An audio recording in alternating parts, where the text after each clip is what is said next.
watching the SEC on ABC. And welcome everyone to ABC Saturday Night Football presented by Capital One. It's the third Saturday in October, and since 1939, that means it's Tennessee against Alabama. Tonight, the 11th ranked Vols in Tuscaloosa to take on the number 6 team in the nation, the Crimson Tide. It's one of the great rivalries in college football, rich in history, including the smoking of cigars by the winning team, a tradition that began in 1961.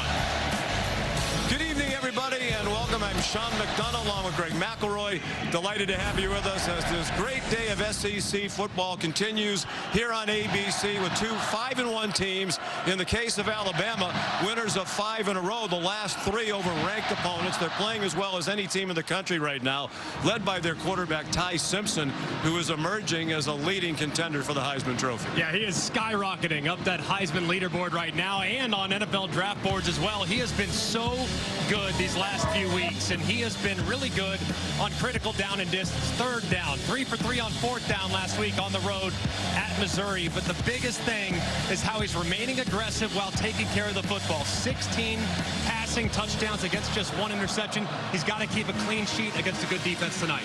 In his 4th year in the program, waited his turn to be the starter, and it is paying off. Meanwhile, Tennessee arrives as the highest scoring team in the country, averaging better than 48 points per game with a newcomer at quarterback. It's an amazing story we'll chronicle as we go. Joey Aguilar, he's been terrific for the Vols. Yeah, I think they've upgraded at quarterback from last year. And while Joey Aguilar doesn't have the ceiling of his predecessor, I know what I'm going to get every week. He's consistent. He's steady. And the fact that he got here in June and has a great understanding of this offense is tremendous. He's been very accurate on the downfield throws. He's been very good when he needs to take off and run. It's going to be about making great decisions tonight against a ball-hawking secondary for the Crimson Tide. He's 24 years old. It's been quite a journey for him to get to Knoxville. With more on his story down on the field, here's Molly McGrath. Well, Sean, Tennessee quarterback Joey Aguilar told us this is hands down the most hostile environment of his career, but said he used to dream of moments like these and never thought that they would actually happen. From stepping away from football in 2020 and working at a car wash to make ends meet, to JUCO and App State, Aguilar told us his journey is proof that he can never be counted out.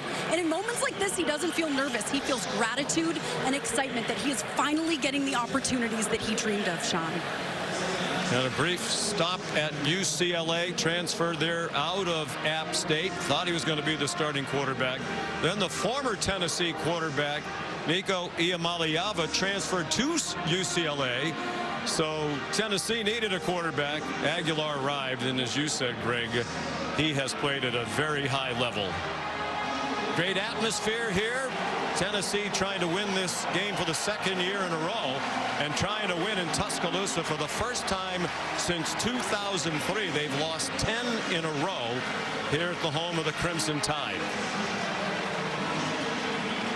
Watching the Papa John's kickoff. For a better game day, order ahead. It's a rivalry that dates back to 1901. They've played every year since 1928, with the exception of 1943, when there was not a season because of World War II. Tennessee Volunteers taking the field. 5-1 overall, 2-1 in conference play. Their only loss was one of the most exciting games of the season in college football.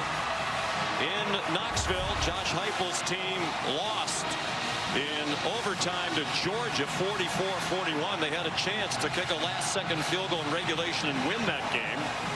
All 3 of their games in conference have been close. Mississippi State, a road win, was also in overtime. And last week, a home win by 3 against Arkansas. Kalen DeBoer in his 2nd season. His Crimson Tide have bounced back beautifully from that surprising loss in Tallahassee to open the year. 5 straight wins, the last 3 against ranked opponents. 2 of them on the road at Georgia and Missouri. If they win tonight, they'll be just the 4th team in SEC history to win 4 consecutive games against ranked foes.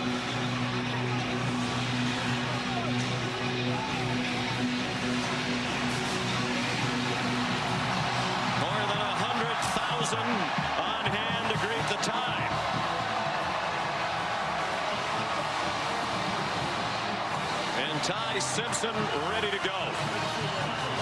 Greeted by the referee, Jeff Heiser.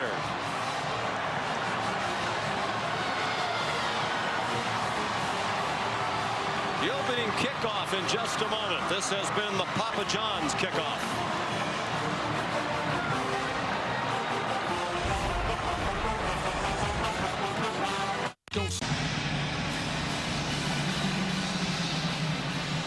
Today, just the 7th time in SEC history there have been 3 games matching ranked opponents. All 3 of them here on ABC. Let's hope that this one is as entertaining as LSU at Vanderbilt, and particularly Ole Miss in Georgia that preceded this one.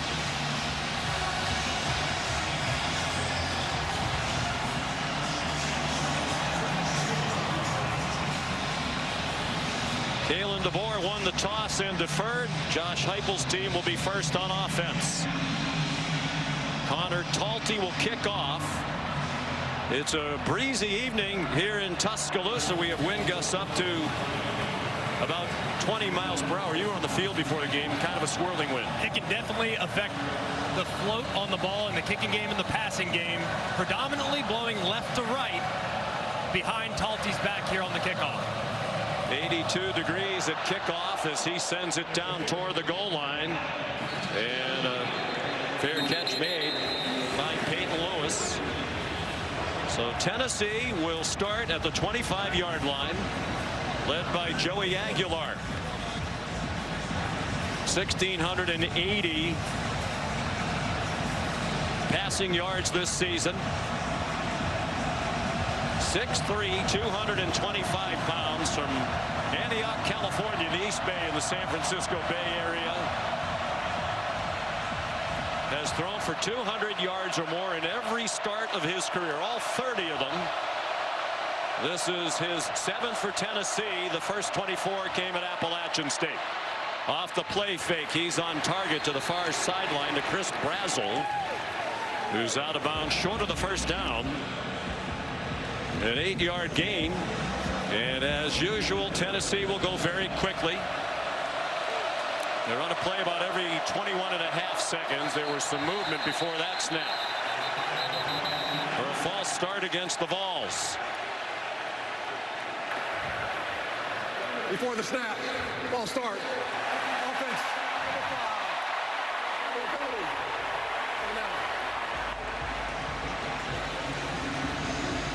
Looked like the entire left side of the offensive line just got a bit of an early start there, and communicating at the line of scrimmage with this hostile environment, a huge challenge for Joey Aguilar in this game.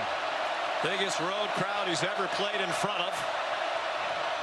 It's his 2nd SEC road start. They had the win at Mississippi State. It comes out to the near side.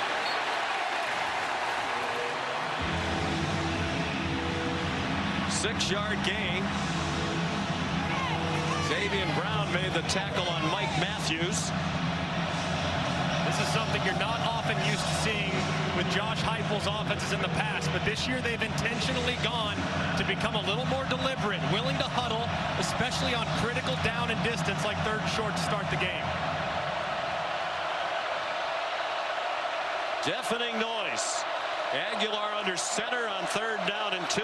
Deshaun Bishop, the running back. They are running back by committee. Bishop got the call and he got stuffed. Got barely across the line of scrimmage. Deontay Lawson leading the way.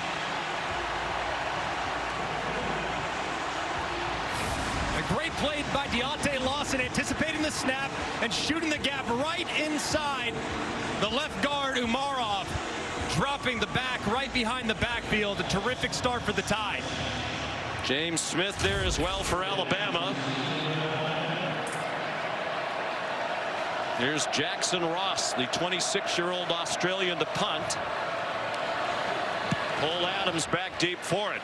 And it's a good punt, end over end, and driving Adams back inside the 15. And he slipped down inside the 10. 52-yard punt. That breeze was at the back of Ross. So here comes Alabama on offense. Very impressive numbers for Ty Simpson. particularly the 16 touchdown passes, which leads the conference to only 1 interception. What's been most impressive is command. How quickly he's anticipating throws, understanding what the defense is giving him, and having an answer for both pressure and coverage on every snap. It's the first time this year Tennessee did not score points on its opening possession. They had scored in all 6 games the first time they had the ball. Jam Miller dropped for a loss. Back at the 6-yard line. Bryson Eason up front for the Tennessee defense, which has struggled, giving up 29.3 points per game. Only Arkansas has yielded more points per game in the Southeastern Conference. And the numbers don't look good as far as points per game is concerned, for sure. The coverage has been a little spotty, and they've been a little inconsistent up front, but they always seem to make plays behind the line of scrimmage. Getting Bama off schedule is a huge priority for Tennessee's defense. They play aggressively. They play for turnovers and tackles for a loss. They do give you a chance to make a big play against them. Quick slant. Simpson's pass incomplete. Colton Hood had the coverage on Isaiah Horton. These are the down and distances that Alabama has done such a great job of avoiding the last few weeks. They've been very good on 1st and 2nd down, and the vast majority of their 3rd downs have been 3 or less. So behind the sticks is not comfortable for them. Simpson on 3rd and long in the end zone and in trouble. Gets rid of it and has a man open over the middle for a 1st down. Josh Cuevas. An 18-yard gain when it looked like they might sack Simpson for a safety. And a great job by Ty Simpson avoiding the initial rush, buying a little more time, and they just completely lose track of Cuevas over the middle of the field. And as a tight end, he is excellent yards after catch. He knows how far he has to go. He gets north and south, doesn't dance, and picks up a critical conversion.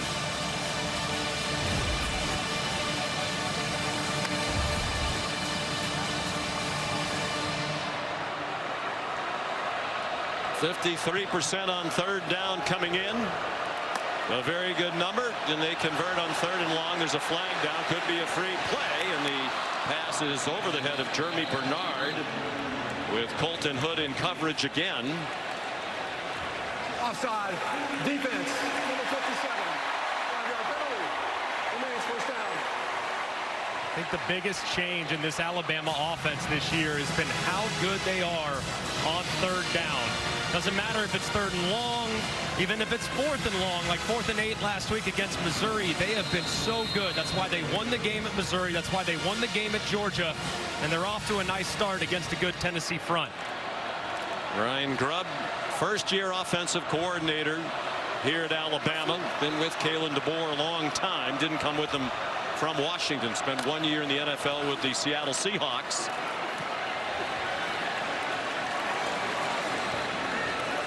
Jam Miller tackled by Jackson Moy, senior, part of that defensive front for Tennessee. He's a transfer from Stanford, a 1-yard gain. This defensive front is very deep. They roll 12 along the front, and they feel really good about just about all of them. Only 12 guys have recorded a tackle for loss for the Volunteers this year. That's remarkable depth in this era. They have 26 sacks, 2nd in the country. They come after Simpson, forced to pull it down. Throws, caught for another 1st down. Out near the 40-yard line. Lazir Brooks made the catch, the freshman from Millville, New Jersey. And this is something that's very important for Ty Simpson all day, is an aggressive pass rush with really good personnel. He cannot drop too deep in the pocket, but if those pass rushers get pushed, you escape north and south, keep your eyes downfield, and someone might uncover. Kevin Riley, the running back now, as they line up in the pistol, and Riley shifted to the left hip of Simpson. Ty's a Tennessee native from Martin, Tennessee, in the northwest corner of the state. Short completion over the middle to Brooks again for 4 more. Tackled by Jalen McMurray. Similar to last year, both teams were 5-1 when they met in Knoxville on the 3rd Saturday in October. Alabama was ranked number 7. Tennessee was number 11, as the Vols are this year. Tonight, Alabama's number 6. The big difference coming into that game last year, Greg, Tennessee had not given up more than 19 points in a game. They were excellent defensive team. This year, as we said, not anywhere near as good. And it's mostly in the back end and corner where they've had some injuries.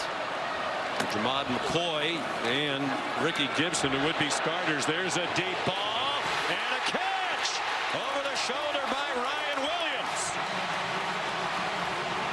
To the 25 of Tennessee for 31 yards. And a thing of beauty here from Ryan Williams, timing his jump perfectly, tapping that toe just before he goes out of bounds, and that's got to be a great sign for the young sophomore who's had some ups and downs this year. He's dealt with a couple injuries, but they say he's finally healthy and in a position to create big plays again. And he did not have a catch last week in their win at Missouri for the first time in his career in 18 games. He has been banged up. They think he's healthier.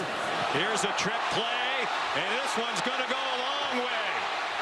Williams turned the corner. Simpson out there trying to block for him.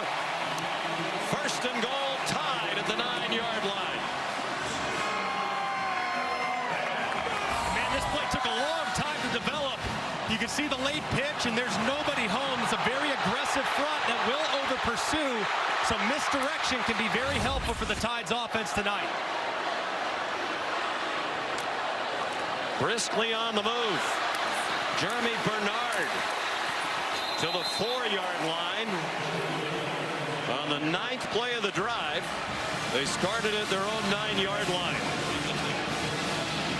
This is a great starting drive for Alabama. They've gotten most of their playmakers started. They've got a look at a couple receivers. Ryan Williams has already gotten going. It looks like Ty Simpson's seeing the field pretty well. J.M. Miller, the running back. Williams in motion again. Miller straight ahead. Still fighting. They're going to mark it back near the 2 for a 2-yard gain. Here comes 3rd down and goal. Midway through the first quarter. Knowing Kalen DeBoer's aggressiveness, he's one of the best in the country when it comes to allowing his offense to go for it on 4th down. And I would anticipate inside the 2, assuming no lost yardage here, is 2-down territory. 11th play of the drive, a balance of run and pass, 5 of each to this point. Bernard lines up, as does Cuevas. Now it's Cuevas who goes in motion. Simpson to the goal line, touchdown, Isaiah Horton.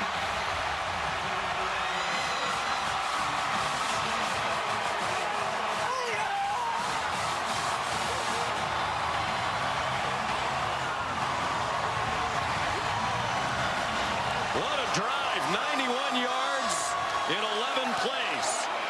And Horton a touchdown, his 5th of the season.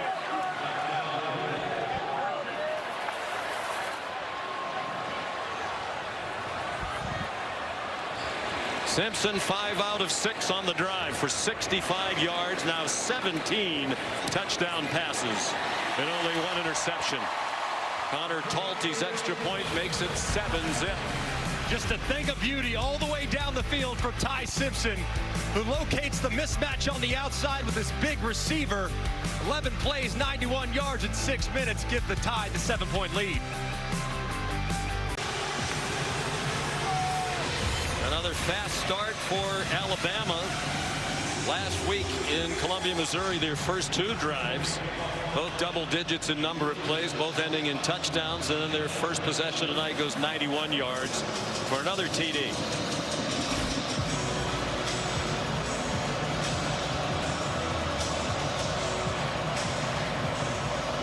Peyton Lewis back deep again for Tennessee on the Talty kickoff.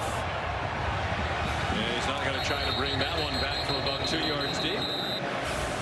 Take a look at the touchdown on the AT&T Connecticut. This is Ty Redmond.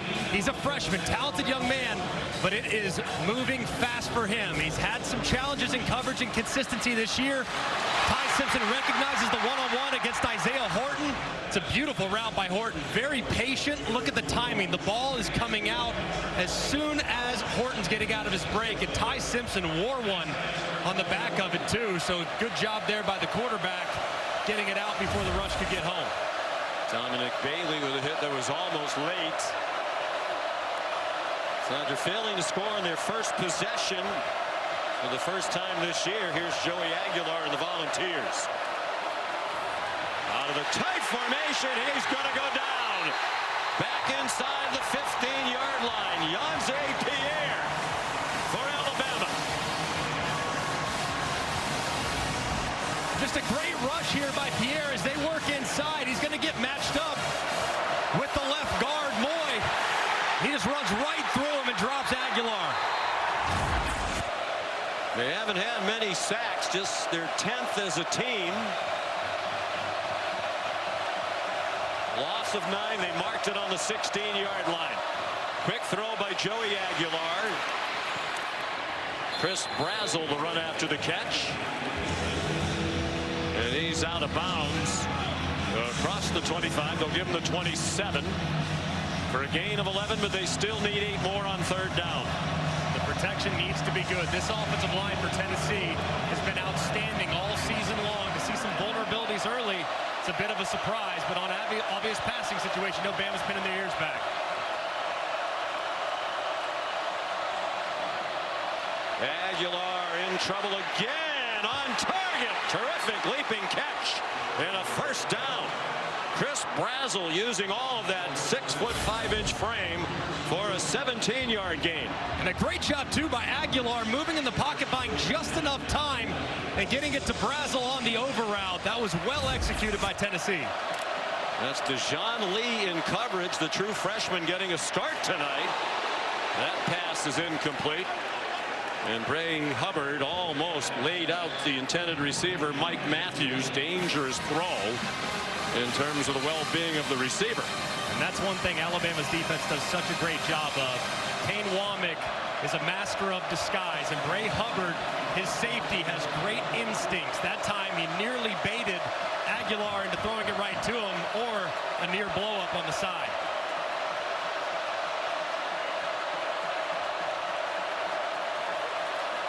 On 2nd and 10, well blocked this time by the Vols, and that one is incomplete. Trying to get it to Braylon Staley.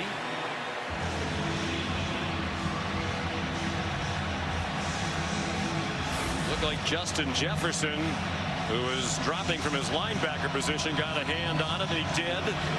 He's a Tennessee native from Memphis, playing against the Vols tonight. Tennessee, so far, another 3rd and long. They have got to be better on 1st and 2nd down to avoid this down and distance. They bring a blitz. Aguilar got it off. It's the tight end, Miles Kitselman. And he's very close to the 1st down. He's going to come up a yard short. 9-yard gain for the former Alabama tight end, who went leaping up and over Dejoun Lee. And a tremendous effort there by Kitselman, who I think is the unsung hero of this football team. You can see the effort on the progressive pylon cam, and that knee, where's the ball as he goes down, because it was spotted at the 47-yard line. And I bet they're taking a look at it, because it looked like it was a little closer than that. Ruling on the field, but the runner was short of the line of gain. That play is under further review. By John Allman, the replay official.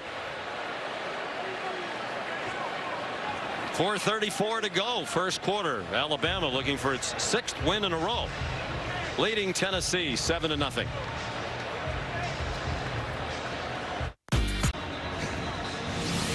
Capital One cardholders can redeem their credit card rewards for tickets to exclusive events and experiences on Capital One Entertainment.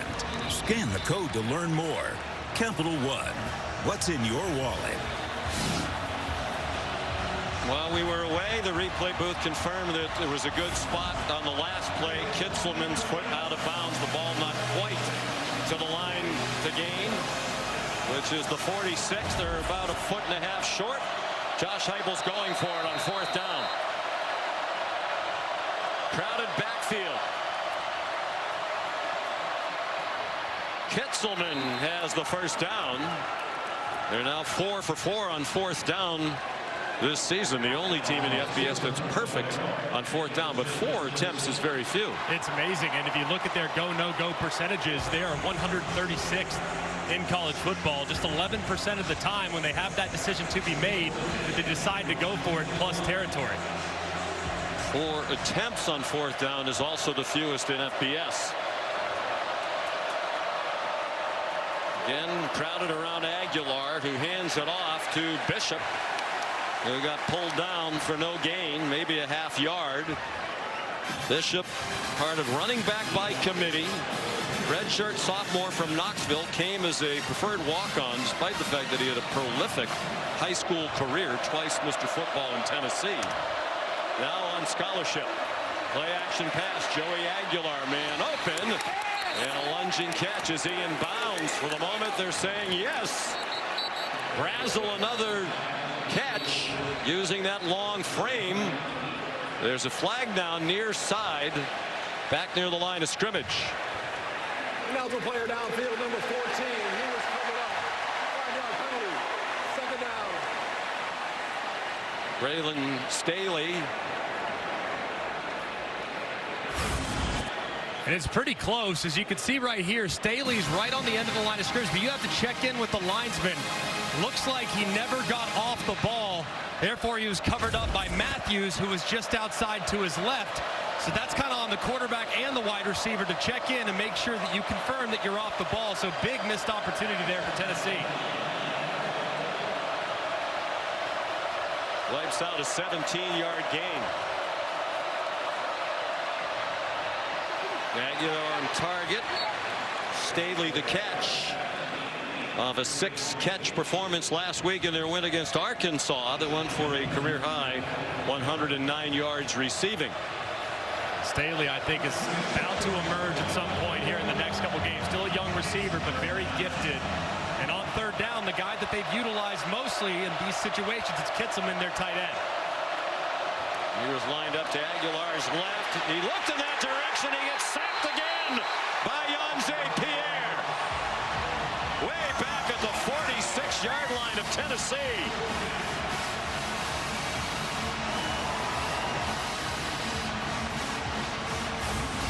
Yonze Pierre has been just waiting to get going, and here he does it again. The last time he won inside, but that was against the left guard. This time he's working against Lance Hurd. Kind of gets a little bit of a pick, it looked like, against Bishop, who knocked his tackle off the line just a hair. And Yonze Pierre is able to drop Aguilar as he tried to escape. Tennessee had given up only 4 sacks all year coming into tonight. They've given up 2 already. Fair catch made by Adams at the 11-yard line off the Jackson Ross punt of 43 yards. 7-0 Alabama, 1:45 to go in the first quarter. Debut, UAB ends Memphis's undefeated season, Sean. Wow. Congrats. Alex spent some time here in the Alabama program. Long throw, good catch. Ryan Williams on first down from their own 10. That's a 19-yard completion. Ty Simpson to Ryan Williams. And another terrific catch by Ryan Williams. That ball's high. There's not a lot of great vision between the defender, him, and where the ball is coming from. He is off to an outstanding start. He had a big game last year in their loss in Knoxville. He had 8 catches and a touchdown. In fact, he had the only touchdown of the field is a completed first catch. half. That play is under further review. Alabama led 7-0 at the half last year at Neyland Stadium. Tennessee rallied to win for the second time in the last 3 years, both of them at home. It looked like juggled just a hair as he was going right there. It's a catch. Does it ever touch the ground? He, of course, holds it against that right shoulder pad. Let's see here. Does the ball touch the ground?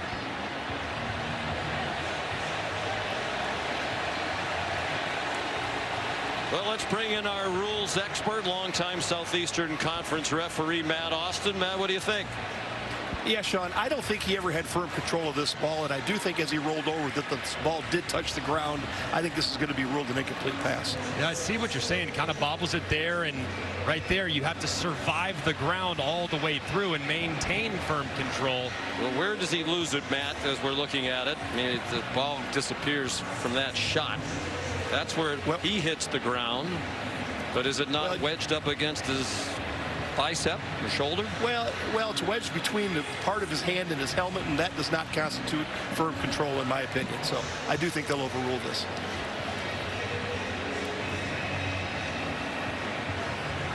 Looks like it's still moving there too. So if it does, but he hasn't dropped it. Right. I think it's a tough one, especially when the call on the field was a catch.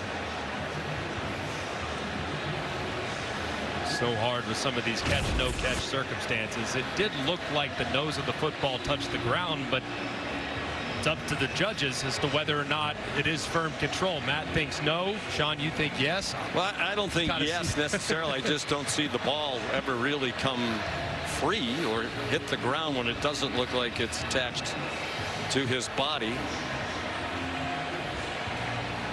Of course, this process takes a while. It is collaborative with the conference involvement. After further review, the ruling on the field is upheld.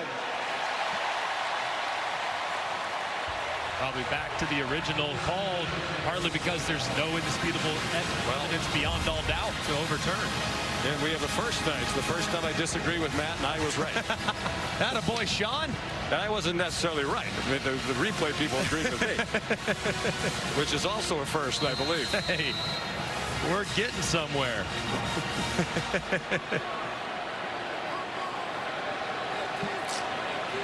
So it's a 19-yard completion and first down for Alabama. They went 91 yards on their first possession. This one started at the 10. It's a screen. Jam Miller could not escape the tackle at the 34-yard line.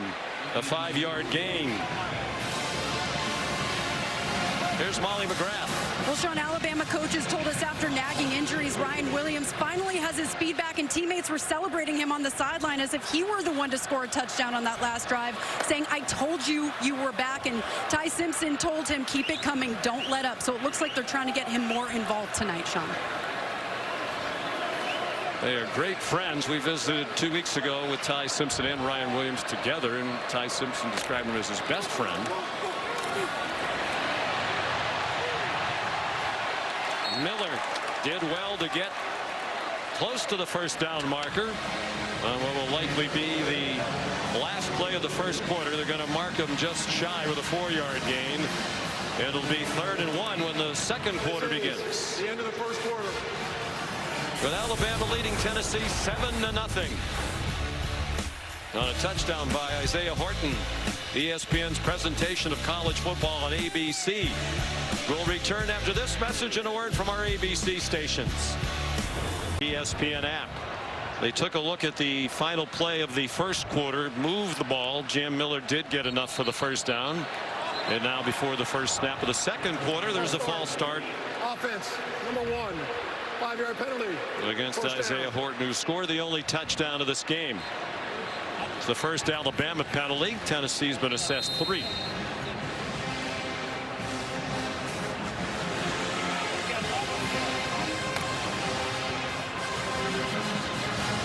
Ty Simpson threw an incomplete pass on his first pass of the night. He has completed 7 in a row since. They go out of the pistol with Miller, the running back, and Tennessee showing blitz. Simpson rolls left, throws a bomb, looking for Brooks, and he can't quite run under it.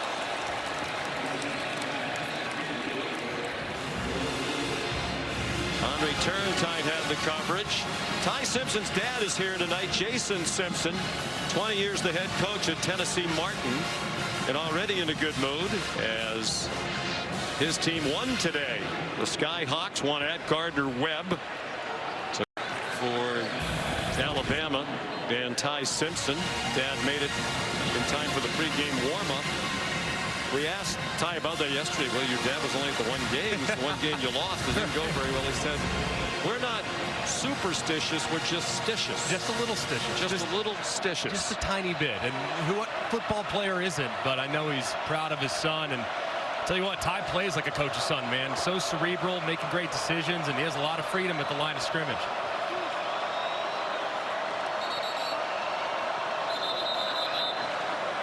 Timeout called by Ty Simpson. First charge timeout. Alabama. In the opening minute of the second quarter. 7-0 tied on the third Saturday in October.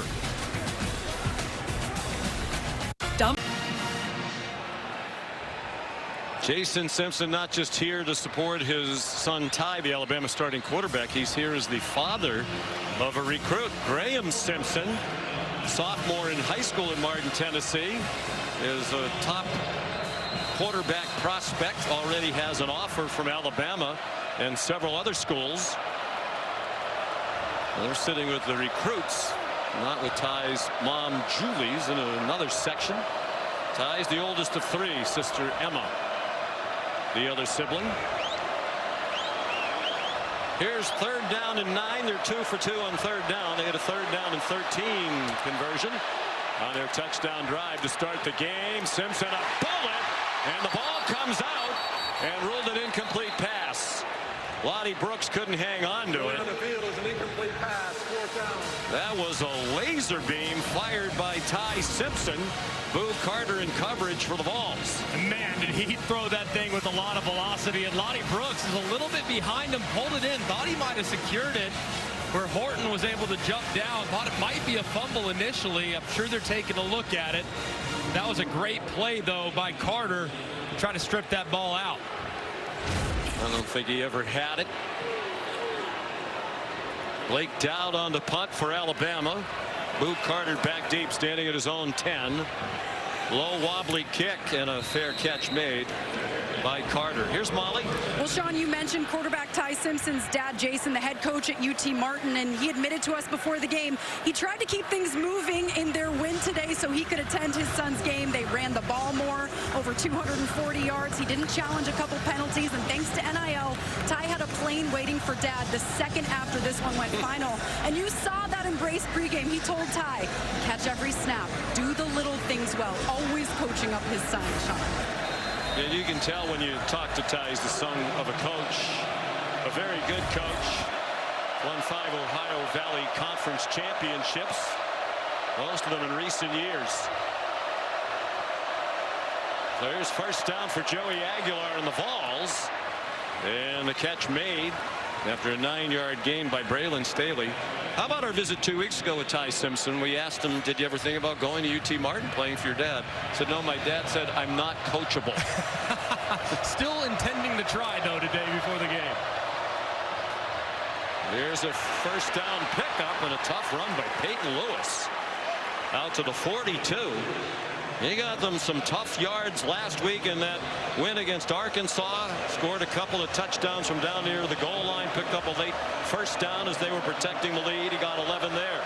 That's really the identity of this Tennessee offense. Everyone thinks about the big plays, but it starts with the run game. They need to get it going so they can avoid the 3rd and longs. They rushed for 264 last week in their win over the Hogs. Lewis out near midfield with a 6-yard gain. Tennessee came into tonight, and they've been one of the highest scoring teams in the country all 5 years under Josh Heupel, having scored at least 34 points in every game this season. The only other team to do that was Texas Tech, and as Kevin Negandhi just showed you, they did not reach 34 in their loss at Arizona State tonight. Aguilar on target. And Mike Matthews the 1st down on a beautiful throw.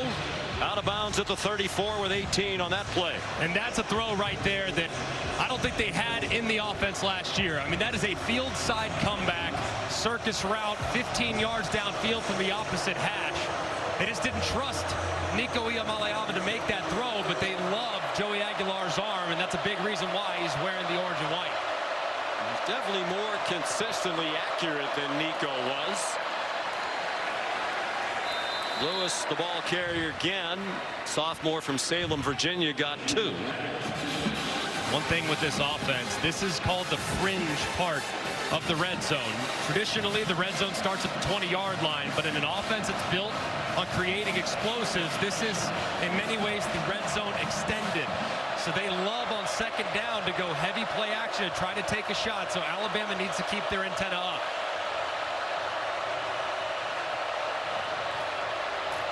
Aguilar incomplete.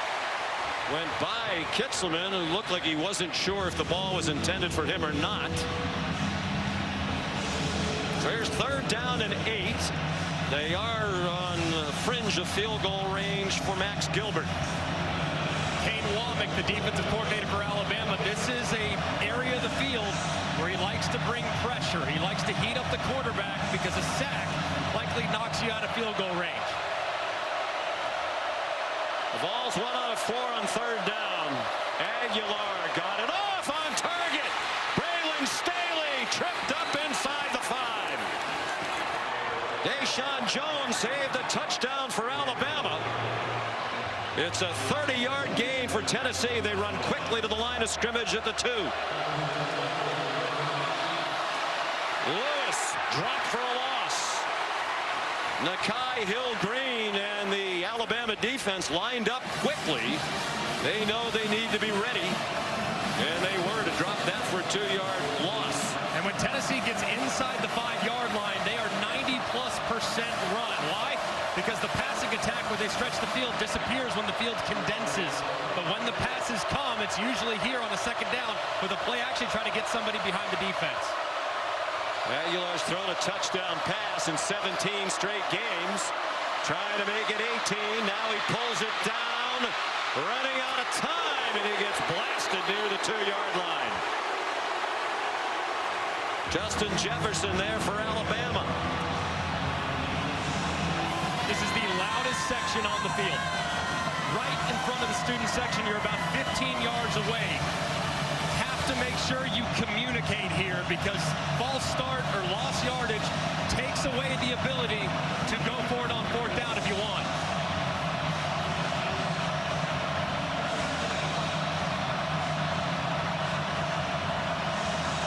Down and goal from the 2.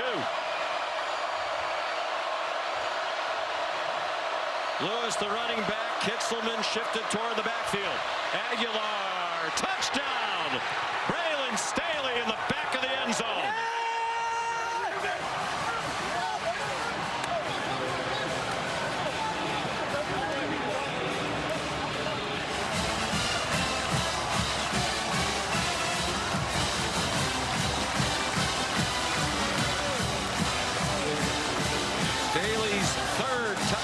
Catch of the year, redshirt freshman from Aiken, South Carolina.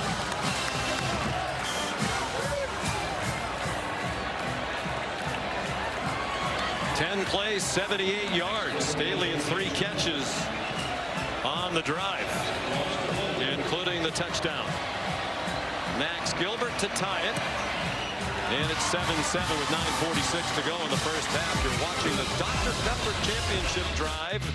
Game of the week from Tuscaloosa. And in part by Sonic. Buy 1 Sonic Smasher and get a free large drink when you order in the Sonic app.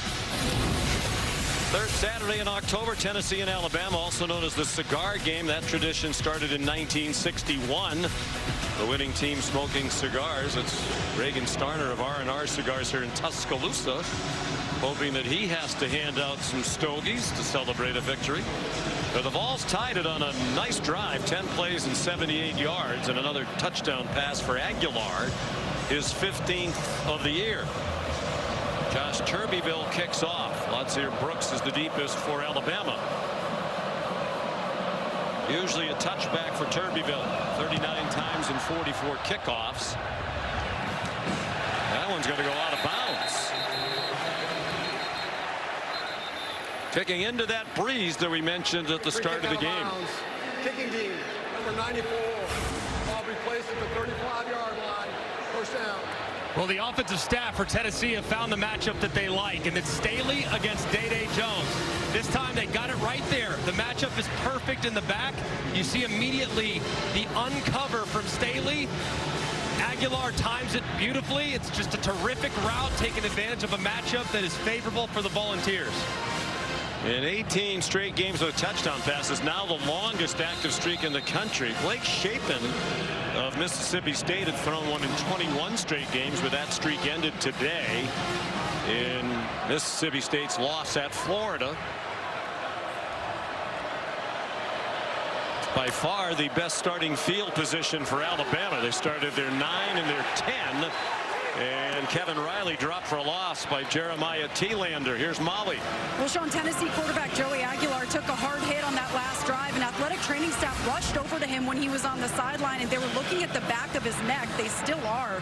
He tried to move his neck around and was in visible discomfort. They massaged the area, and he keeps testing the mobility of his neck, and it's very obviously bothering him, Sean. Getting treatment as you speak, Molly. Ty Simpson's 9 for 11 for 95 yards and a touchdown.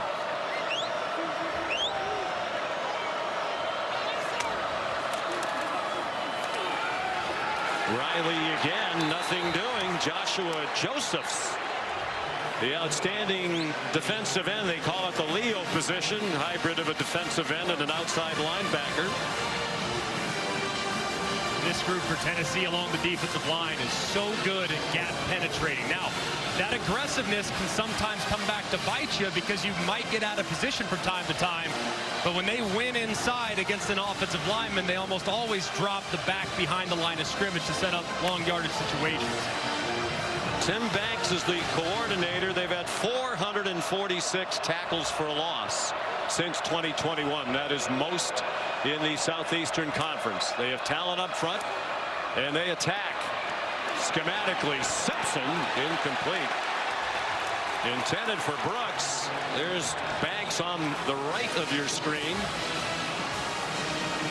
Galen McMurray was in coverage for Coach Banks. And that was an excellent three-play sequence for Tim Banks in this Tennessee defense. The offense gives them life.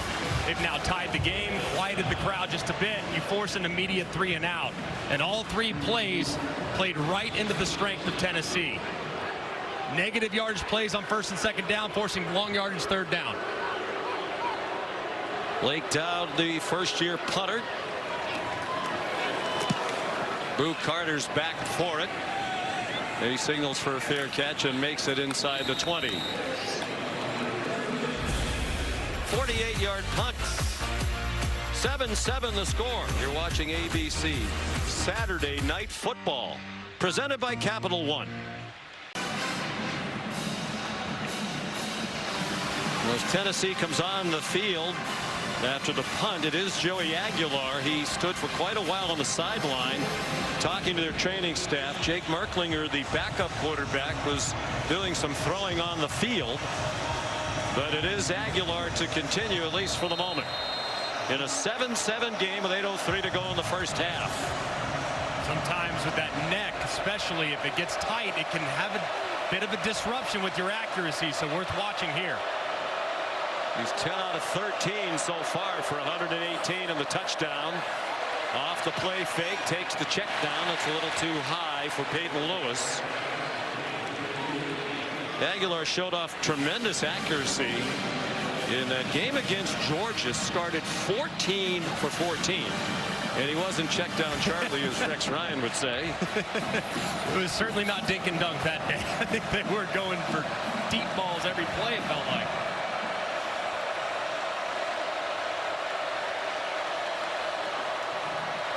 Sends it out very wide to Brazel, who got knocked down short of the line to gain. There's a flag down. 8 yards if it stands. Jeff Heiser talking to the side judge, Glenn Fusick. And he just indicated offensive pass interference. Pass interference. Offense. That would be half the distance to go. Replay the down. Josh Heupel doesn't like it. Saw he and Kalen DeBoer both hail from South Dakota. And they're looking here at Staley, who just had the touchdown a moment ago. He engages in contact there with the wide receiver, and the wide receiver is a little bit further downfield. So if he's behind the line of scrimmage, you can do something like that. But because he's a little bit beyond that initiation of contact before they catch it, you cannot initiate that contact before. Matt Austin concurred that it was a good call. Brings the ball back to the 9-yard line. Second down and 19 midway through the second quarter. Aguilar stumbles in the end zone. Got rid of the ball. For the moment, it's a free ball.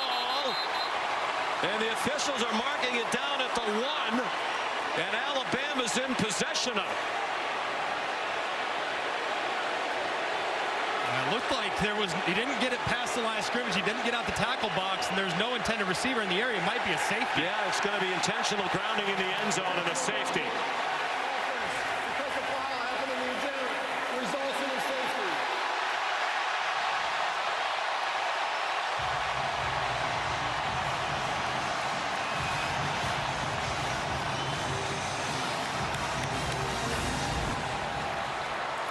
And just a great rush. It's Yhonzae Pierre on the right side again, who's just bowling Perry, the right tackle, right into the legs of his quarterback. And Pierre so far has arguably been the best player on the team.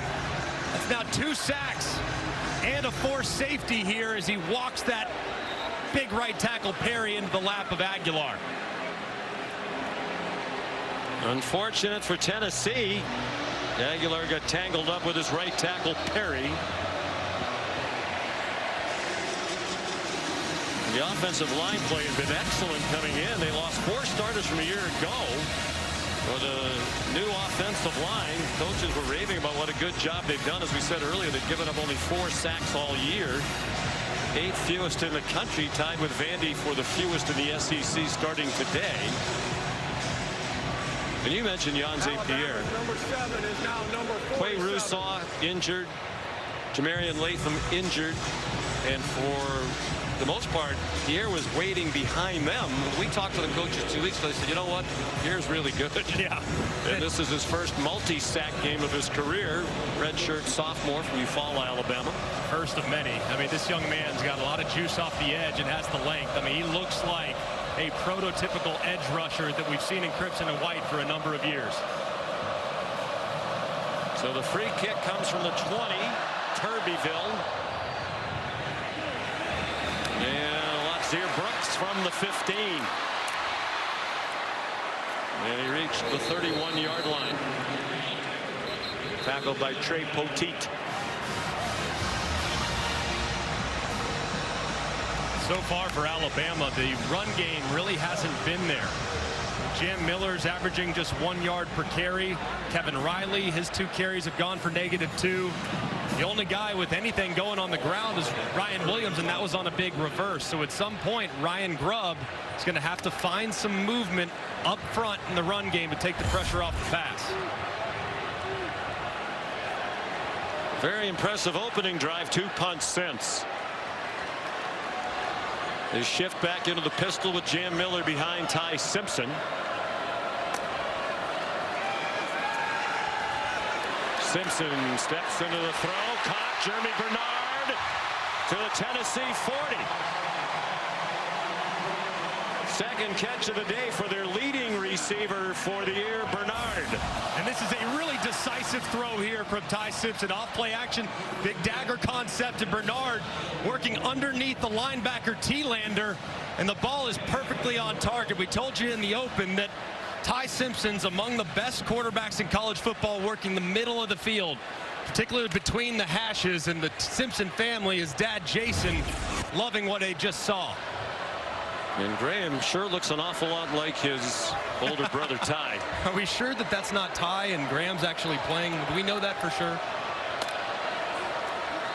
Here comes a blitz. Simpson too high. Happy just to get rid of it, with Caleb Herring putting the pressure on.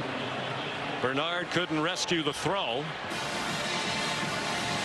Tim Banks does a really good job defensively for Tennessee. I mean, he really doesn't blitz a ton. I mean, you would think a guy that's that aggressive, the blitz numbers are not outrageous, but they always seemingly come at very good times. That was a well-timed blitz and a well-executed play. We got dealt a very tough hand when they lost Jamad McCoy and Ricky Gibson, who could have been their starting corners. McCoy, a preseason All-American, got hurt in the preseason. Man wide open, Brooks out of bounds. Had he been able to stay in bounds, he might have taken it all the way. But the throw took him across the boundary at the 16 after a 25-yard completion. And a great job, too, by Brooks, running through the contact of the underneath defender and finding that open zone.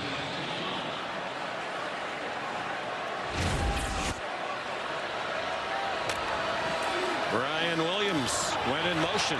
Designed run for Simpson. Who was considered a dual threat quarterback coming out of high school in the class of 2022 from Martin, Tennessee. Boo Carter made the tackle. Matter of fact, he was the #2 ranked dual threat quarterback in that class, behind only Cade Klubnik, who went to Clemson.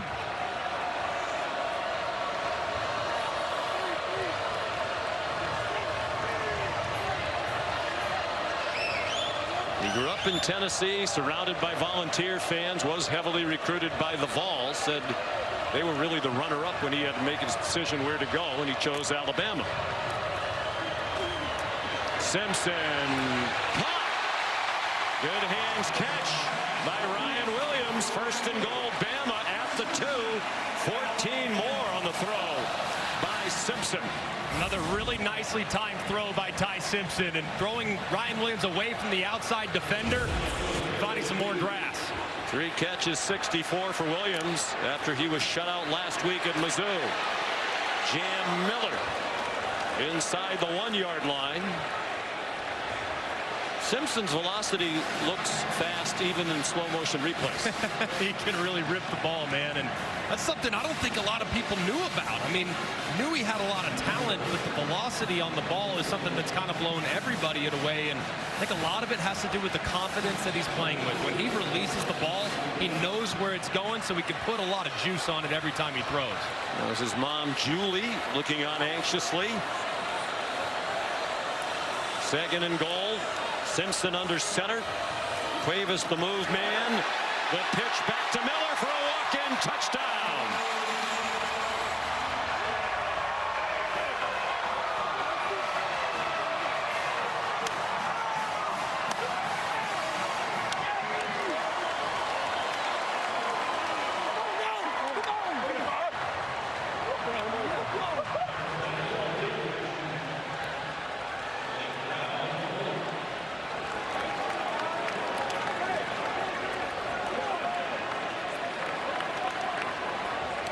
(15-7).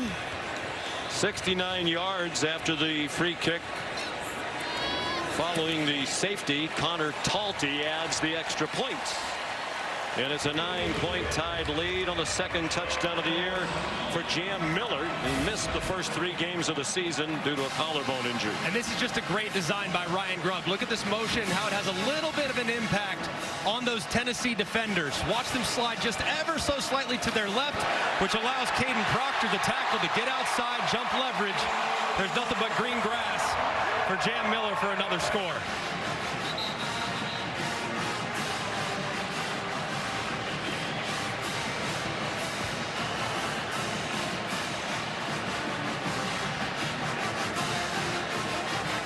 The Simpson family. They're one big happy family. They're just not sitting together because Graham's with the recruits. And Mom is sitting in her seats. Yeah, if you're sitting with the recruits, you get a free meal. I think that makes perfect sense, right?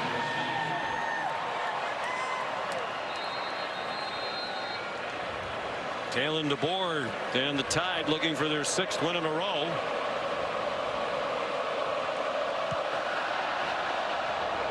Here's the Talty kickoff. It'll be a touchback. Molly McGrath. Well, Sean, after that safety, quarterback Joey Aguilar went straight to the injury tent. Athletic training staff took his shoulder pads off in there. And remember, he was dealing with an apparent neck injury. He was still testing the mobility of his neck on the sideline. But he asked for his helmet right away after exiting the tent. Looks like he's trying to play through that discomfort, Sean. All right, Molly, thank you. And he's tough as nails, man. I got so much respect for this young man. He's going to fight through anything. Sean referenced already. He's just so blessed and proud to be here after the journey he's had. But if you look at the last drive, one throw was very accurate. One throw was just off the mark. And like a high-powered sports car, you need everything in line to be as accurate as possible. So watch his accuracy here.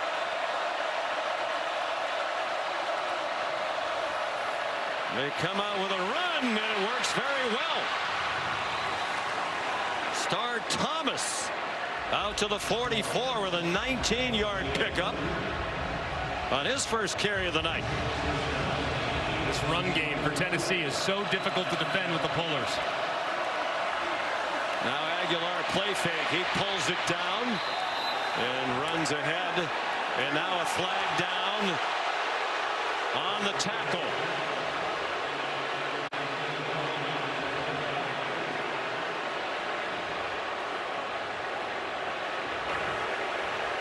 after the play was over. Personal foul. Unnecessary roughness. Defense. Number 23. 15-yard penalty. First down. James Smith. Remember, as soon as the quarterback goes into a feet-first slide, he becomes protected. So you have to do your very best to stay off him as best you can. That time, James Smith, little late upon arrival. I think it's the correct call.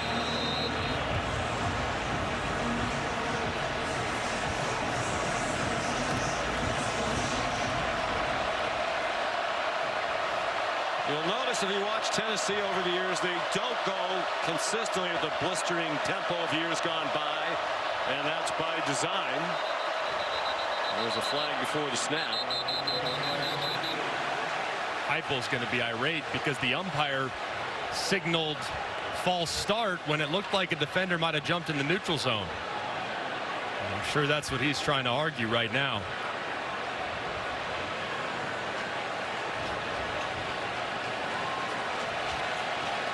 Well, the offense is backing up. Snap. False start. Offense.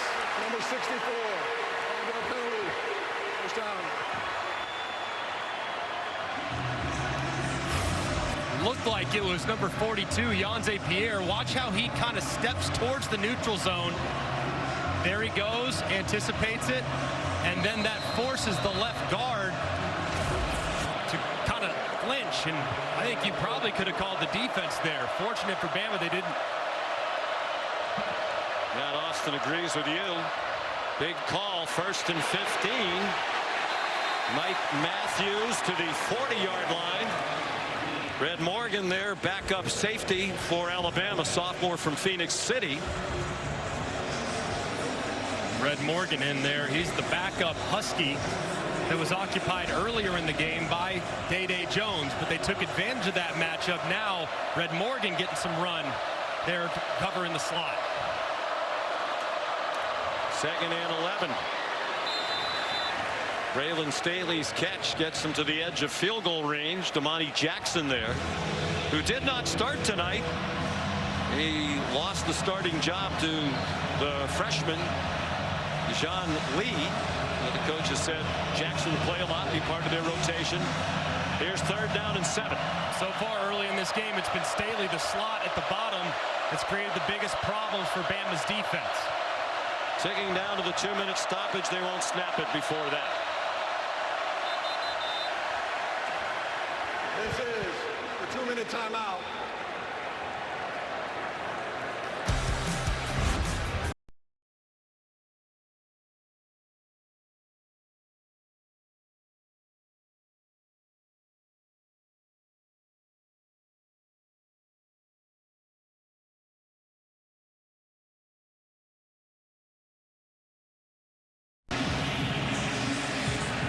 The 3rd Saturday in October. That's the date on which these two teams have met every year since 1939. Alabama's won the last 10 played here, and they lead this one 16-7 at the 2-minute timeout. 3rd and 10 Tennessee at the Tide 36. Keep an eye on Staley in the slot at the bottom. He's been the biggest problem for Bama's defense so far. It's a middle screen, and they're short of the first down by 2 yards. The tight end, Miles Kitzelman, who's now played in 2 games for each team in this rivalry. The first 2 at Alabama, and the last 2 years for Tennessee. Please reset the game clock.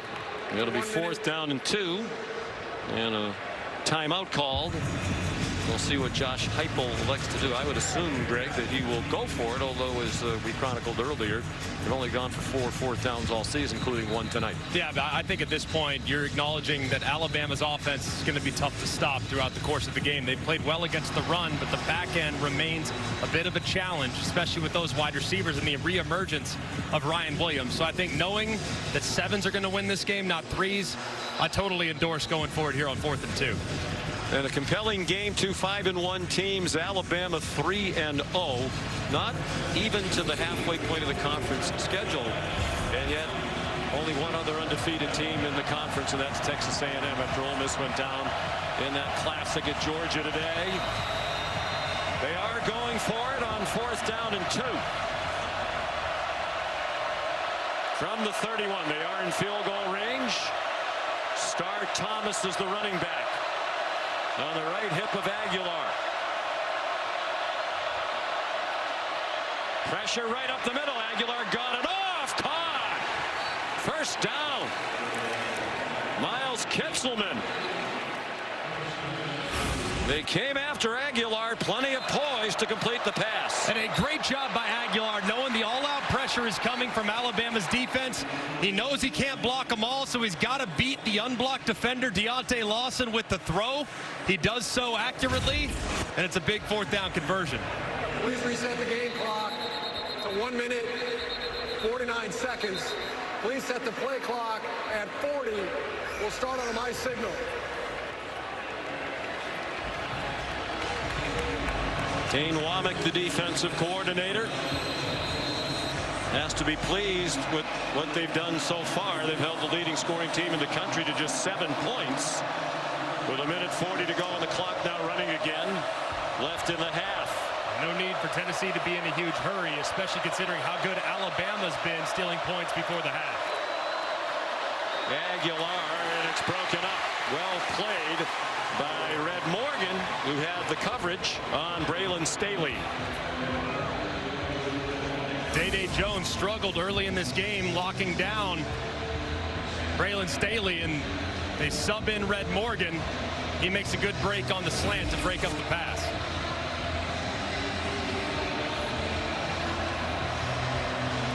Second and 10. Again, taking their time, making sure they get in the right play in these crucial situations. Star Thomas. The couple, and that's all. Driven back by Nakai Hill-Green. Playing for his 4th school in the last 4 years. Last time there was a 3rd and long situation, Alabama decided to bring all-out pressure, and you saw Aguilar beat it with the throw.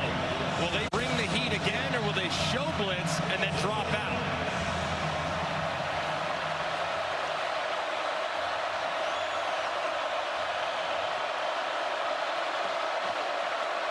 They rush 4, including the linebacker Jefferson. Now Aguilar with some running room, needs the 17, and he got close. Justin Jefferson pursued him. It's 4th down again, and looks to be less than a yard from our vantage point as we look at it from the Progressive Pylon cam. And really good pursuit there by Justin Jefferson, but it does look very close, probably just the nose of the football shy as he travels out of bounds. Ruling on the field is a runner was stopped short of the line to gain. That play is under further review. I'm a little surprised that Aguilar at the end of that, knowing how close it was, didn't extend the ball forward.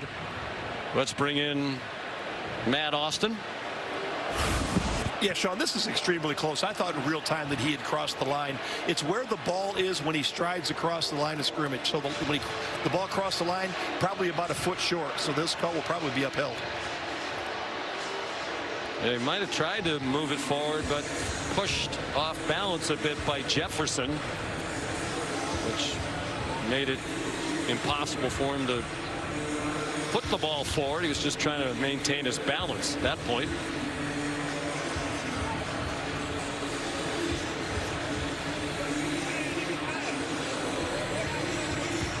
He is fun to watch. 24-year-old Joey Aguilar. Perhaps you saw the feature on game day.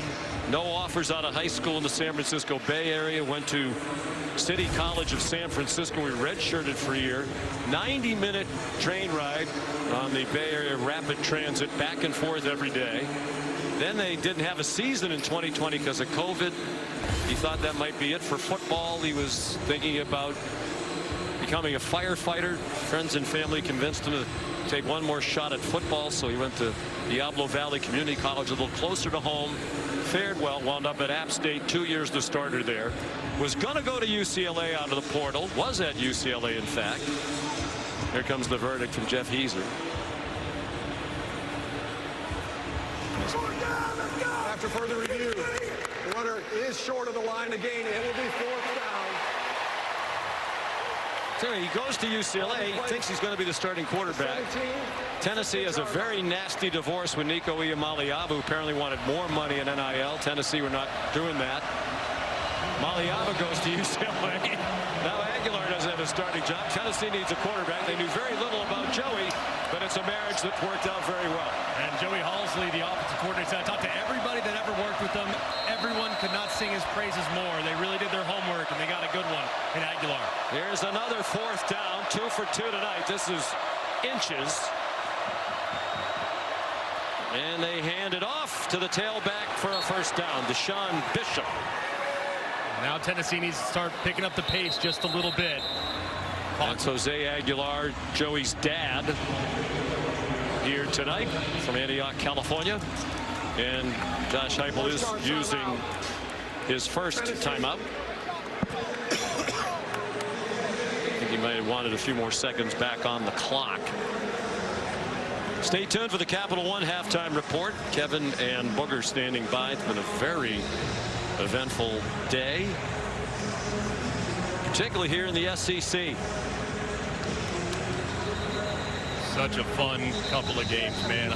Just no need to change the channel today.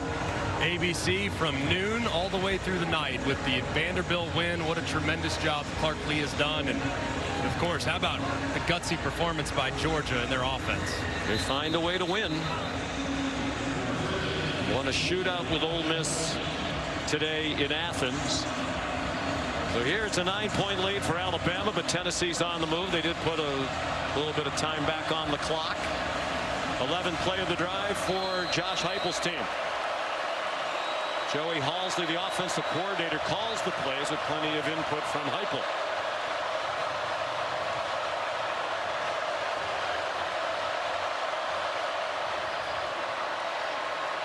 Aguilar to the end zone. Incomplete, trying to get it to Brazel. Fabian Brown had the coverage. This is the part of the field for Tennessee where it does get a little bit difficult. They're a little limited with their playbook because of how much of it works vertical, and quite a bit of contact there on the outside in the attempted jump ball to Brazel. That is a lot of contact, but not flagged. They do have some success with is they fake that run inside and they get Staley, their outstanding slot receiver, breaking to the inside, but Alabama's countering that with a safety over the top. They try to surprise them with a run. Deshaun Bishop down to the 5-yard line. But the clock's running. They do have 2 timeouts. Josh Heupel electing not to use one here. 8-yard gain, 3rd down and 2. They run it again. And now they need to use the timeout as Bishop gets the 1st down. Stopped by Bray Hubbard. 1 timeout left for the Vols with 11 seconds to go in the half.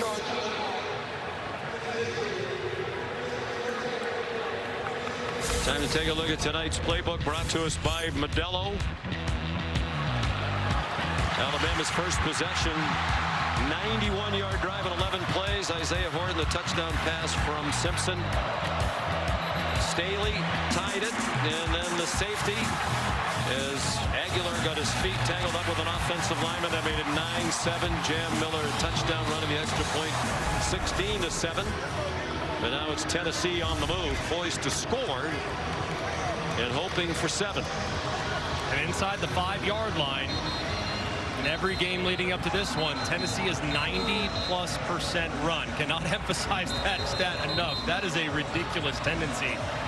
You do have that timeout, so you have your whole playbook available. No need to throw it by any stretch, so you can run it, burn that timeout if you choose. So expected them probably to stay with what they've done up to this point by running the football. 13 seconds on the clock now.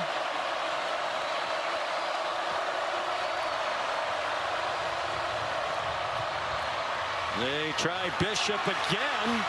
He didn't get there. And now they're going to have to use their last timeout with 9 seconds to go. 3rd and final timeout.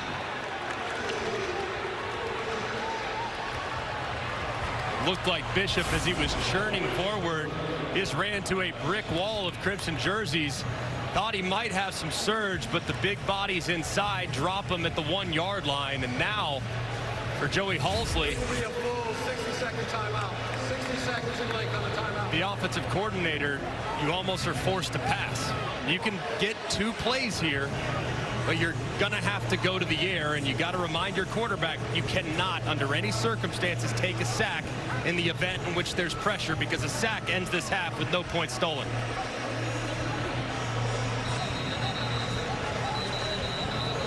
Such a well-coached team on offense, highest scoring team in the country in the 5 years under Heupel. Halzle, the offensive coordinator, the last few.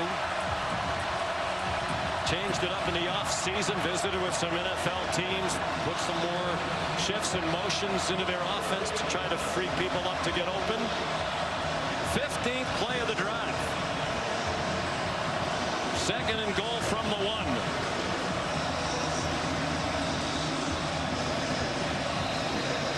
Personnel looks like in the game for Tennessee. They got Gentle, number 35, at fullback. 3rd and final timeout. Alabama. Called by Alabama. 30 seconds in length. So each team out of timeouts in this matchup of 2 South Dakota natives. The only 2 head coaches in FBS out of the 134 from South Dakota. Josh hails from Aberdeen, and Kalen DeBoer about 96 miles away down Highway 12 from Millbank, South Dakota. 2 of the very best coaches in the country. Just a fascinating game of it, knowing they have no timeouts remaining.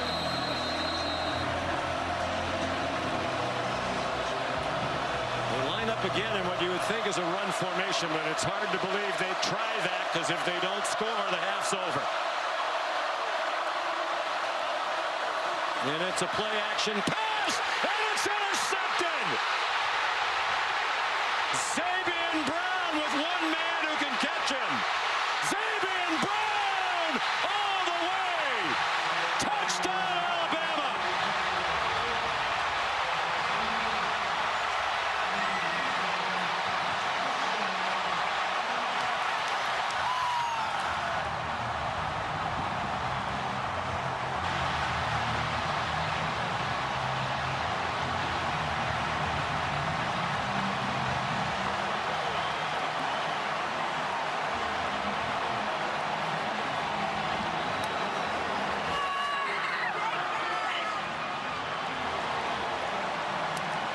A shocking turn of events on the final play of the half.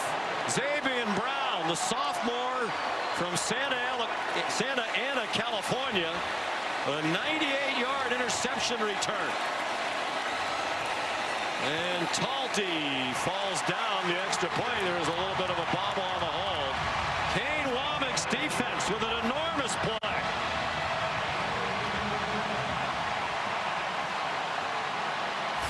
And what a moment. Spider 2Y banana. Piece of cake. You know exactly what's coming. But what's most impressive is Zabian Brown's discipline. Right here, eyes are in the backfield the entire way. He sees the ball coming out of Aguilar's hand, is thrown behind. You cannot miss that throw inside under any circumstances. Airmail it high and away, because the defenders are running right underneath it. Brown grabs it, takes it to the crib, and a massive moment for the Crimson Tide. And a little hesitation move there just at the end to make sure Deshaun Bishop didn't get him. Here's Molly with Josh Heupel. Coach, we were just watching a replay of that play right there to end the half, the pick 6 by your quarterback, Joey Aguilar. What are your thoughts on how it all ended? Yeah, obviously disappointed in that play. We got 30 more minutes of football.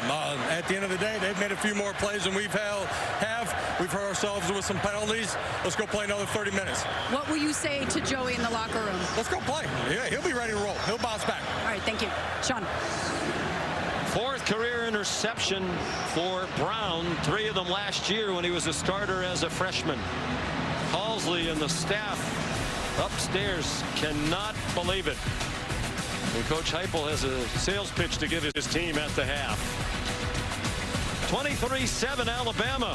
Back to the studio for the Capital One halftime report. You're watching the Dr. Pepper Championship Drive Game of the Week. Then you're watching the SEC on ABC. As we welcome you back to ABC Saturday Night Football, presented by Capital One. Third ranked versus ranked SEC matchup on ABC today. They've all been compelling. The defense playing a huge part in Alabama's 23-7 lead at halftime. A safety and then a pick six on the last play of the half by Zabian Brown, the sophomore. They took a look at it. The official stats folks deemed it was 99 yards, which is the second longest interception return for a touchdown in Alabama history. The great Minkah Fitzpatrick won 100 with a pick in 2016 against Arkansas. So Greg McElroy, Joey Aguilar in Tennessee, a lot to deal with psychologically as much as anything else during that halftime break. Yeah, I mean, that's just an absolutely excruciating moment before the half. And Joey Aguilar's tough as nails.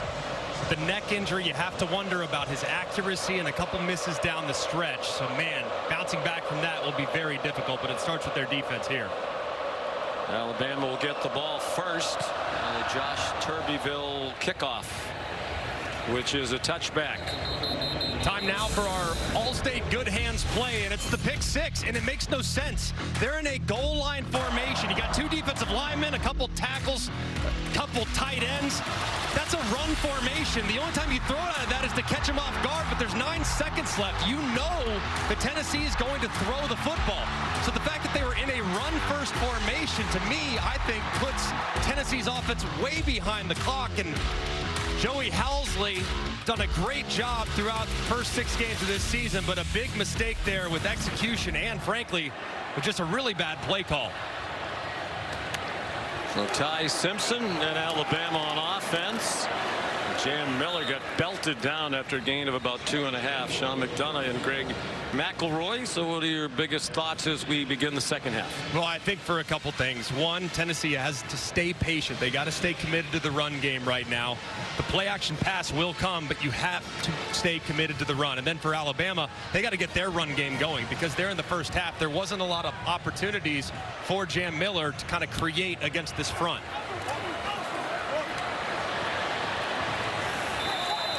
Miller dropped for a loss. Here's Molly McGrath.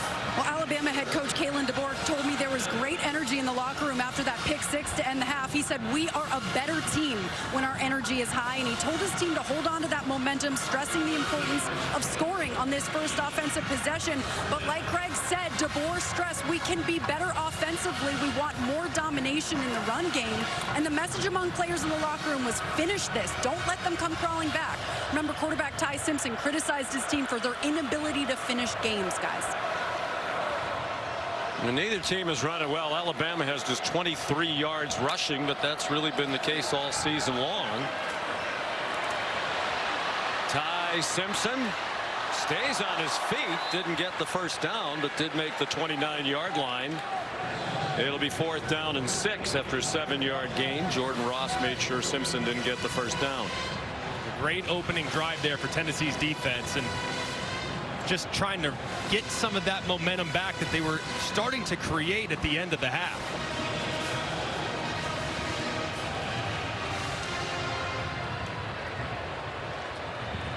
Blake Dowd on the punt for Alabama. Not a very good one. Low and short. Boo Carter taken out of bounds at the 39-yard line by Dre Kirkpatrick Jr. 40-yard punt, 9-yard return. So a good start to the half after the disastrous ending to the first half. A 3-and-out forced by the Tennessee defense. Here comes Aguilar. 14 out of 21. 18 straight games with a touchdown pass now, but a very costly interception that was returned for the score by Alabama. But he's been in this spot before. He's got 48 career starts at the college level between JUCO and App State and Tennessee. So he's been in the storm before. He can bounce out. Deshaun Bishop tripped up by Zabian Brown, who had that 99-yard pick six. Brown started every game last year as a freshman. Did have one touchdown last year on a fumble return for a score against Mercer.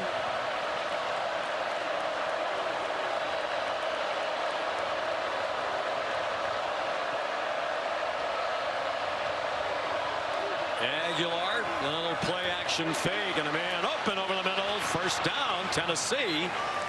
Braylon Staley to the Alabama 42-yard line, a pickup of 12. So far, I like the first couple plays for Joey Halsley. Little run inside, get the run game going, get a nice easy completion over the middle for your quarterback. Aguilar, after the fake, ran out of time, taken down by James Smith, the junior defensive lineman from Montgomery, Alabama. A loss of 2. It's not often when you see Aguilar just hesitate. You got to think if that interception at the end of the half might have played into that decision there. He had a guy in the flat, he could have thrown it, he double clutched, and it resulted in a lost yardage play.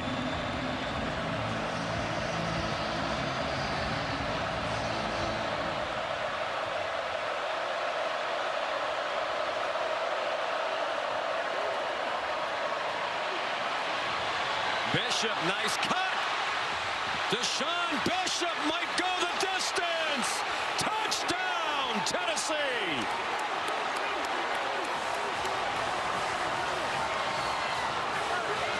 What a run by Bishop, 44 yards.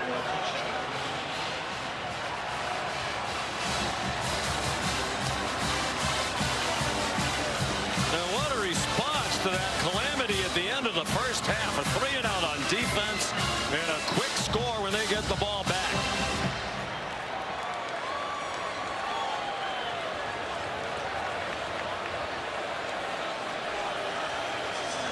They're going to go for 2, try to make it a 1-score game. Right now it's 10. A 2-pointer would make it 8. Tight punch to the right. Go for Dose, brought to us by Dos Equis. Aguilar into the end zone. That's intercepted. Dejoun Lee tackled from behind by Mike Matthews. He was thinking about going for Dose in the opposite direction.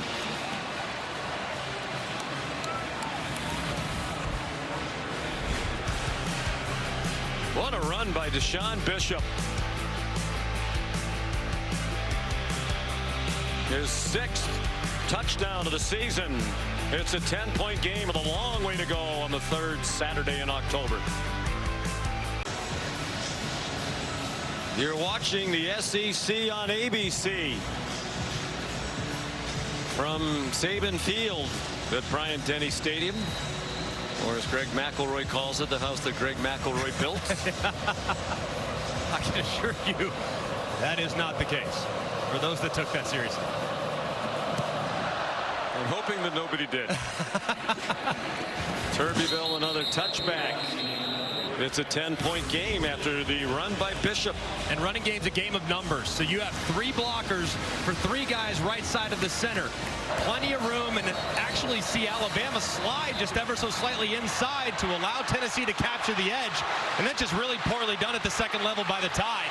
Bishop makes a couple guys miss. They take a couple poor angles, and he's out the gate. Just a tremendously well blocked at the point of attack, but it's all Bishop once he gets past that first line of defense. He just about doubled their rushing total for the night. Prior to that touchdown, they had 43 yards rushing on 21 carries. He went 44 for the score. Ty Simpson out to Jeremy Bernard, who's knocked down from behind after an 8-yard gain. Here's Molly. Well, Ty Simpson was frustrated on the sideline, immediately coming off the field, got in the faces of his offensive linemen, clapping and yelling loudly, saying, hey, get your head back in the game. Calm down. We cannot afford to let them back in this. And the coach's son sounding a lot like a coach down here, guys. Well, he didn't like that even though they wanted Georgia, they were shut out in the second half. Ty was frustrated after the game last week at Missouri. They held the ball for over 38 minutes, but had just 27 points. He thought there was more there, so he wants to keep his foot on the accelerator with his dad and brother watching.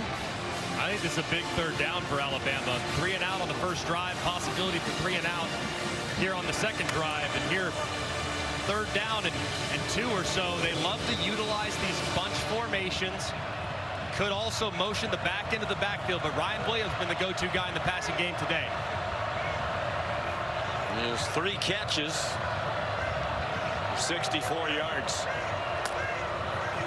The deep and talented receiver group. This is Jeremy Bernard. Spins away. First down, out of bounds, just shy of midfield. Chased out by Andre Turrentine. That's a great job by Ty Simpson, recognizing the man coverage against Boo Carter with his best, most reliable wide receiver in Jeremy Bernard. Wins on the out route quickly. Accurate throw for the conversion. Bernard very nearly didn't come back for his final season of college football. He thought long and hard about going to the NFL draft after he was Alabama's leading receiver last year. A conversation with Ty Simpson helped convince him to stay. Ty trying to set up a screen. It's batted down. Knocked down by Edwin Spillman, who did not play in the first half tonight because of a targeting ejection in the second half of their win against Arkansas last week. That was really nearly intercepted, too, because it looked like Spillman got both hands on it, and the freshman almost reeled it in. That would have been a heck of a play.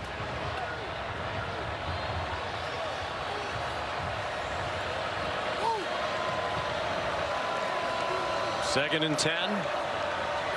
Bernard, the motion man. Gave them 3 receivers to the right. Simpson looked in that direction. Nice diving catch made by Ryan Williams, just shy of the first down by about a yard. And that was a heck of a catch, too. One of the rare off-target throws by Ty Simpson. Did Williams go down and reel it in? Looks like he did. That was a tremendous catch. For a 9-yard gain.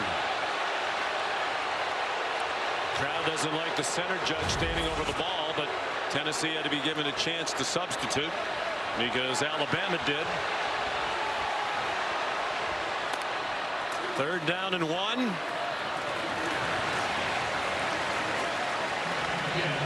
And the first down picked up by Jam Miller. With this drive marching the way it is, this is kind of the area of the field where you might be thinking a little pressure with the momentum that Bama's starting to create offensively. But also, if I'm Ryan Grubb, this is the spot where I want to take that shot. Hard play action. See if he can throw it over the top to Ryan Williams.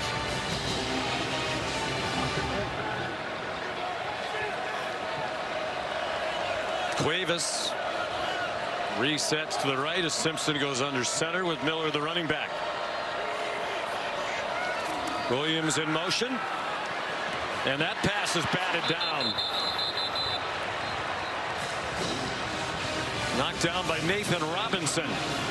Looked like there, Bama was anticipating that pressure that we just talked about. And what beats pressure? Screen game, but a good play by Robinson, going up, getting vertical, and not allowing Simpson to negotiate a window.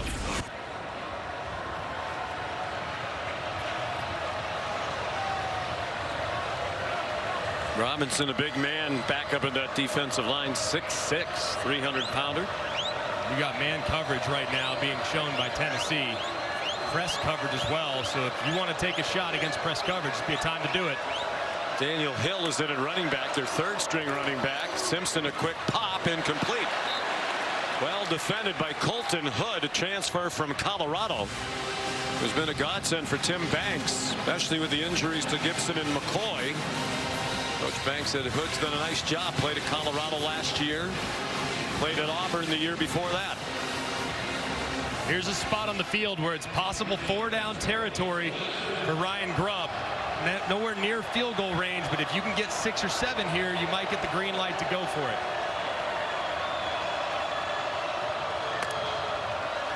Two for 2 on third down in this drive. Simpson surrounded. Ball pops up in the air.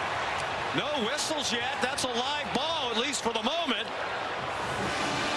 And it looked like Joshua Josephs has it for Tennessee, and it's volunteer ball. Ruled a fumble. Most of the players seemed to think it was an incomplete forward pass, but there was no whistle. And at least for the moment, to the dismay of Kalen DeBoer, it's Tennessee ball near midfield. It looked like it was Jordan Ross coming around the left side with Caden Proctor trying to get a hand on it. As Ty Simpson's pulling it, looks like there the hand does look like it's moving forward. He does collision the left shoulder of Proctor. I still think he had control as that hand began that move towards the line of scrimmage. Well, Simpson was aware of it immediately. He started after the ball. Actually, then he stopped. Yeah, he did hit, it appeared, the shoulder of Caden Proctor, his own tackle. The officials still conferring. And a lot of the players not aware that that was a free ball. Simpson went diving for it, but didn't possess it.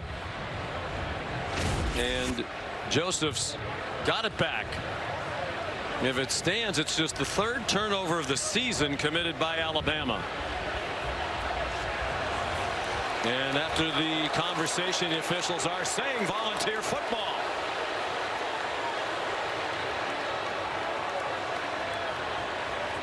Let's bring in Matt Austin. Matt, what do you think? Clearly a fumble? I think it is a fumble. I don't think he has firm control when that hand starts forward. I don't know if it hit his own player, but it looked like as his hand came forward, that ball was already popping up the top of his hand. Did look like the nose of the football as he stretched it back to release the ball. He did hit his own player, Caden Proctor. And then it's whether or not the firm control was there as he followed through. And I'm kind of with you, Matt, the way it came out of his hand. And just the third turnover committed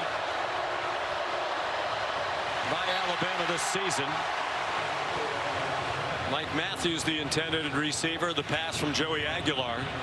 Alabama started the night in third in the country in fewest turnovers. Only Temple and UConn had committed fewer, one each. The momentum has turned against Kalen DeBoer and the Crimson Tide. A touchdown for Tennessee here in the third quarter, and now a takeaway. Their 12th forced fumble of the season. They started the day tied with Houston for the most in the country. Here's Bishop again. That's been a problem for Alabama several times this year, getting gashed in the running game for long runs by the opposition. And that's 18 more for Bishop on the heels of his 44-yard touchdown. Nothing doing there on the throw out wide to Staley. But Dijon Lee right there for Alabama. Actually a loss of a yard. Starting to look now on these last couple possessions for Tennessee. That offensive line that's been so good this year is starting to resemble themselves. They're one at the line of scrimmage there on that last nice run by Bishop, and did so again earlier on the touchdown. The ball is free, and Aguilar had to pounce on it. The timing of the snap was off. And the Big Orange offense caught off guard. Sam Pendleton, the center, snapped it when the rest of his mates weren't expecting it. That was the only guy that was anticipating a snap, was the center. So big missed opportunity and a mistake there by Tennessee. 8-yard loss. Pendleton's had a nice year, transferred from Notre Dame, replaced the All-American Cooper Mays at center for Tennessee. Aguilar off the hands of Mike Matthews. A couple of yards short of the first down marker. So the missed time snap, huge. It stalls the drive. And this is a well-thrown ball by Aguilar. It's a little to the inside, but this one on a 3rd and long, the receiver Matthews absolutely has to bring in. And this has been a team in Tennessee that has dropped 21 passes coming into this game. That is 135th in college football. The only team that's been worse has been App State. Aguilar's former team. Jackson Ross, who can punt with either foot, punts that one down inside the 5. Took a beautiful bounce, and it'll be down at the 1 by William Wright. Perfectly done by Ross. Big drop by Matthews. A 10-point game, 5:51 to go, third quarter. And it is one of the great rivalries in college football. Saban saying game day this morning, underrated rivalry nationally, but not for these two programs and their fan bases. Alabama with the lead. Not much going on so far in the second half on offense for the Tide. And now they start from the 1. One thing you usually do here when you're backed up is you utilize a hard count. Try to get that defense to jump off sides.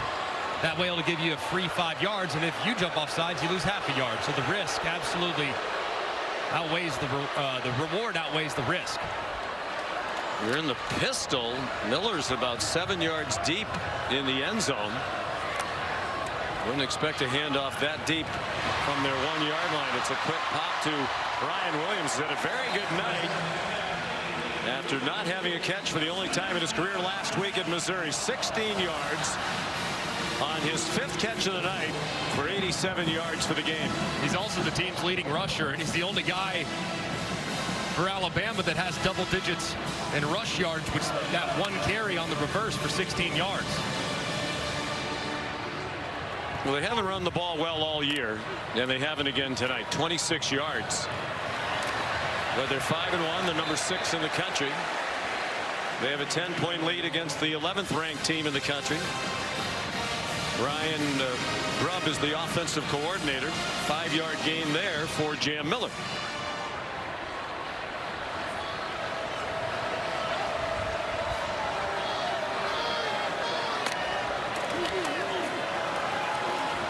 Miller again. He's going to come up a couple of yards short of the first down marker. Jalen McMurray there. And we're down to 4:39 in the clock running in the third quarter.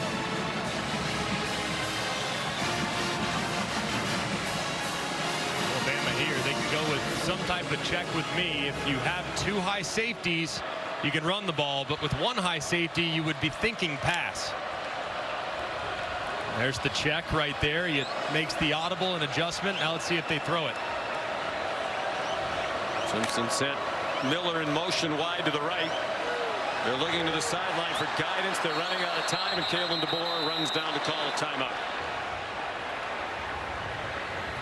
First charge timeout. Alabama. 4:06 to go, third quarter. We're in Tuscaloosa, Alabama. The Tide at home, leading by 10.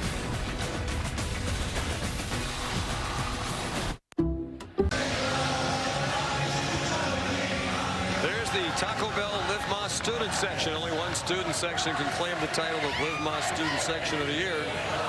Who'll take home the trophy?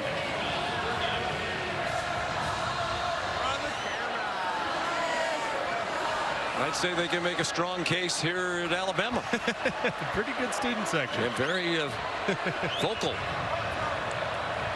School with more than 42,000 students. Third down and 2. The Tide wide open over the middle. Josh Cuevas. First down to the 39-yard line. Arion Carter made the tackle. 16 yards on the completion to Cuevas. And it's a great job by Ty Simpson recognizing this dropout. Looks like pressure, thinking pressure, but it's laid off the right.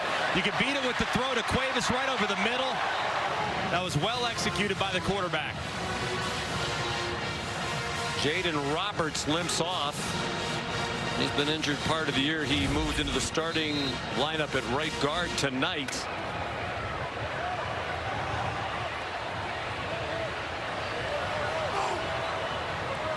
Meanwhile, Aguilar's been in discomfort for a lot of the night since he injured his neck. Has been getting treatment. That's a backward pass, probably a double pass. Bernard wanted to throw it back to Simpson. Did well. He's still going. Looked like that play was dead. And Jeremy Bernard took it all the way to the 44-yard line for a 17-yard play. What a play by Jeremy Bernard. I mean, that play is dead to rights. Loss of 15. I mean, that thing is all the way back at the 25-yard line. Doesn't like it. Makes a good decision. And a guy that played a lot of quarterback in high school shows you the decision-making right there and the explosiveness with the ball in his hands. Very well defended by Tennessee. They anticipated the throw back to Simpson. They still turned it into a positive play.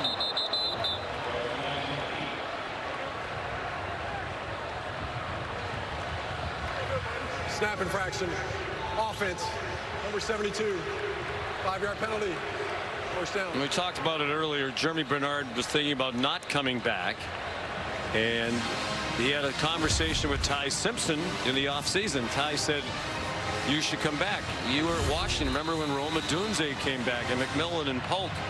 And, you know, Odunze was a high first-round pick. Bernard said, yeah, but they had Michael Penix. Simpson sets up a screen to Daniel Hill. Hurdling tacklers, and he has a first down before he's shoved out by Edwin Spillman. And that was intended to be humorous by Bernard. He told us yesterday one of the biggest reasons he came back was he knew Ty Simpson was going to have a great year. And it's amazing, too, to watch what Jeremy Bernard has become. And Washington utilizes kind of a gadget player, and he's developed so beautifully a wide receiver. This wide receiver staff, and Jamarcus Shepard, one of the best in the country. And, man, he has really turned into a well-rounded weapon on the outside. He probably had it in him when he was at Washington, just behind Odunze and Polk and McMillan. Hill again getting some run here in the second half. He's shown a good leaping ability. Idris Farouk finally made the stop. 5-yard gain for Hill, sophomore from Meridian, Mississippi. And it's good to get him back, too. I mean, he is big at 244 pounds, and I'm telling you, he is a bowling ball. And to get him down in the open field, if you can get him engaged with the defensive back in one-on-one, that's bad news Bears if you're a defender.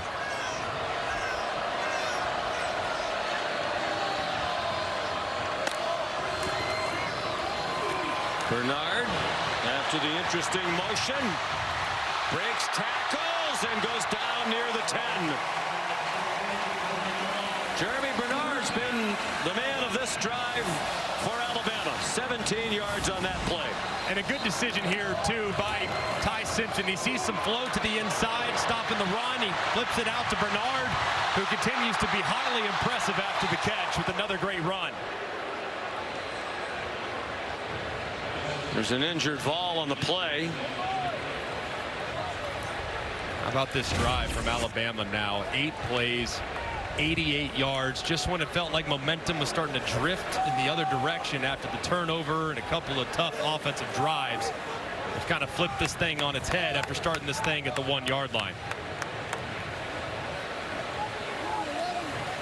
Jeremy Bernard, as you mentioned, quarterback in high school from Las Vegas, was committed for a couple of years to go to Washington. They had the coaching change there.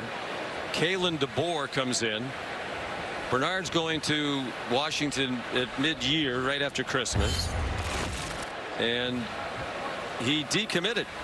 Junior Adams was a holdover on the previous coaching staff, the wide receiver coach. He decided at the last minute to go to Oregon. So Bernard's like, okay, I don't really know any of these coaches now. He goes to Michigan State.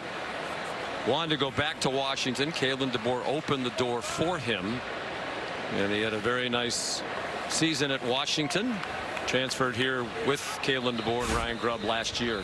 And how about what Kalen DeBoer said about him? You know, that he's such a special young man. He said, I've never had a visit, a recruiting visit like I had with Jeremy Bernard. Yeah, he said, quote unquote, literally one of my favorite recruits ever. And I think it's amazing, too. Kalen said that we were disappointed to lose him. And then we got the chance to play Michigan State and beat them badly, which I think might have opened his eyes to the possibility of coming back. And what a fit it's been with how he's been utilized these last couple of years with this staff.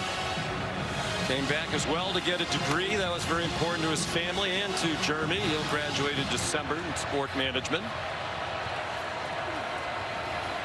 1st and 10 from just outside the 10. Down to the goal line. Touchdown, Rico Scott.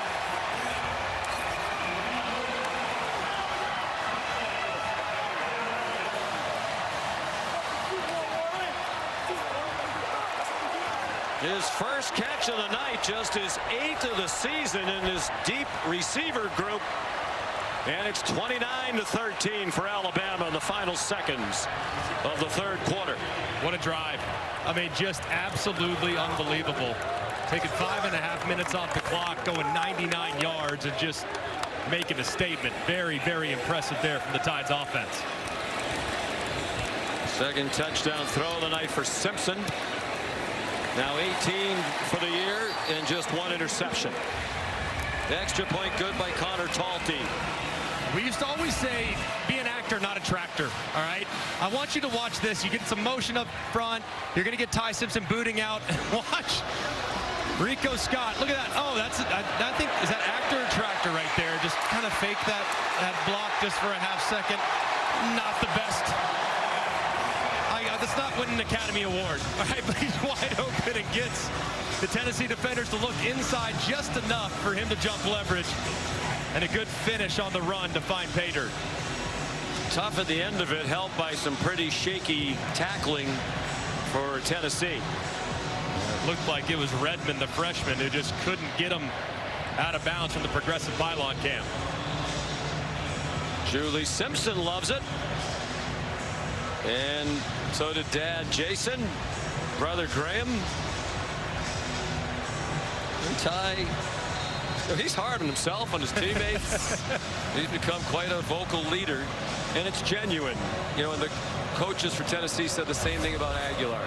They're not afraid to get up in front of the team because their sincerity rings true. As I've said to you many times, the most important thing in life is sincerity. And as soon as you learn how to fake that, you're all set. No, they are two sincerely impressive young men who have become great leaders of their respective teams, Aguilar and Simpson. And the thing about Aguilar, more impressive, Ty had 4 years to get to know his teammates. The fact that Aguilar got there in June and walked into a pretty turbulent situation and was able to endear himself to the roster says a lot about that young man's character. Yep. Coach said he made a great effort. Took position groups to dinner regularly as soon as he got there.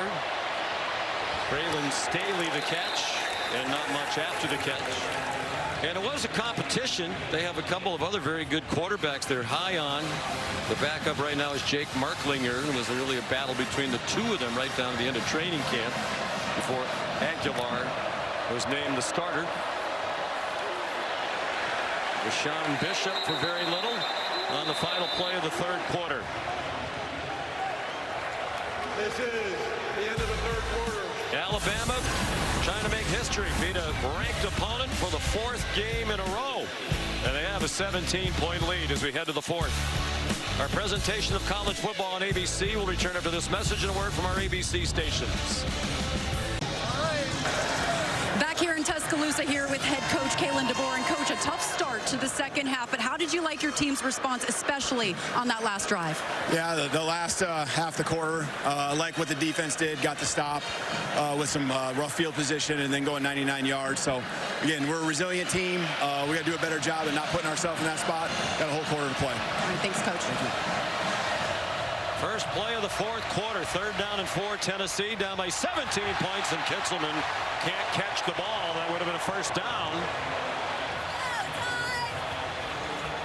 Well, Kalen DeBoer said yesterday one of the things he likes about his team, unlike last year, this team has responded time and time again.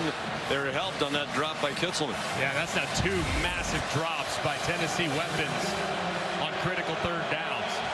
They're going to go for it on 4th and 4 from their own 31. Down by 3 scores, have to have it. Pierre brought pressure from the inside on a twist. Aguilar on target, caught for a first down. Mike Matthews for 13 on 4th and 4. Very nice job there by Joey Aguilar, buying time, allowing the scramble drill to uncover, and Matthews securing the catch. 4 for 4 on 4th down tonight, 7 for 7 for the season. Are the balls. 14 and a half to go. On target. Down on his knees with the catch is Brazel, his first catch since 3.5 minutes remained in the first quarter. He had 3 catches early, but he's been absent from their attack for a while. That one's good for 12. Given the challenges that Tennessee's defense has had at times tonight, but expect Tennessee to maybe pick up the pace a little bit as this drive continues on. Aguilar forced back. Kalen DeBoer screaming for a holding call, and it did look like there was a hold by Lance Hurd, the tackle, who got away with it. The play winds up being a 1-yard rush for Aguilar. Yeah, I think he has a point there. You watch the left tackle. It looked like the defender started to kind of lose a little bit. Might have been on the other side as well. I think he could have had it on either end. Bishop, another big run.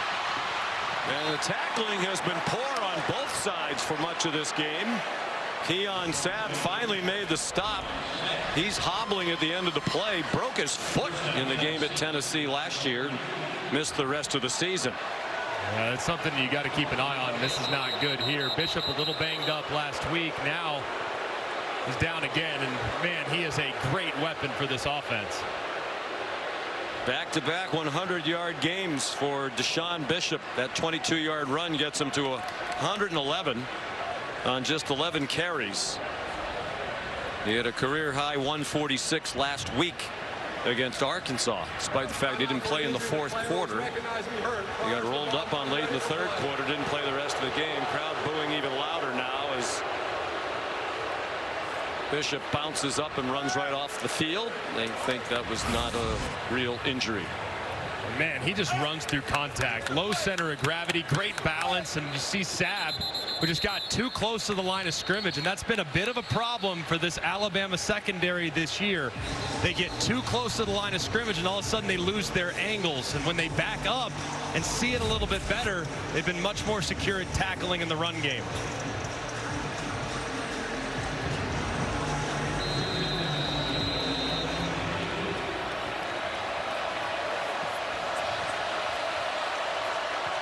First and 10. 4 sacks tonight for Bama, matching the total that Tennessee had yielded the entire year through the first 6 games. Star Thomas in for Bishop. 6-yard gain. He gets stopped by Bray Hubbard, the hard-hitting safety. And this is the spot on the field, especially in second and medium, where Tennessee has a heavy lean from a tendency standpoint towards the pass. Aguilar not on the same page with his intended receiver, Staley.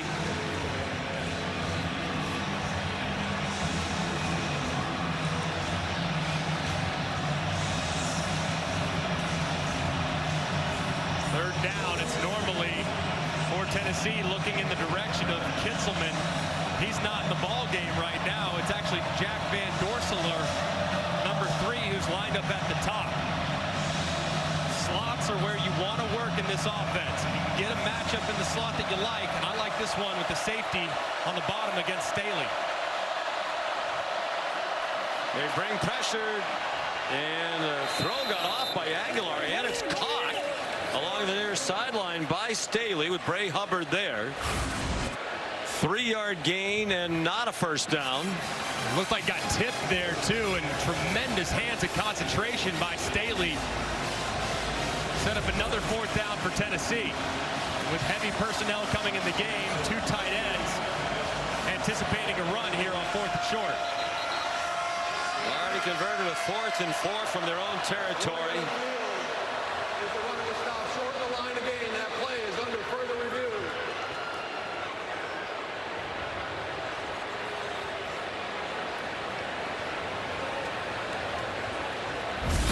So they'll take a look at it.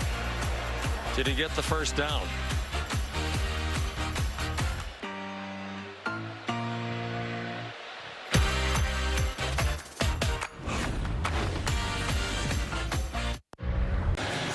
While we were away, the replay booth took a look at this and deemed that it is a first down. He has the catch, knee down. He's beyond the marker, and then knocked back. So Tennessee on the move, down by 17. 11th play of the drive started from their own 25. Bama showing some pressure there, getting Aguilar to check, and then they drop out. See if he checks back into it. Anticipate pass here. Bishop banged down inside the 5 by Justin Jefferson, the leading tackler on the year for Alabama's defense.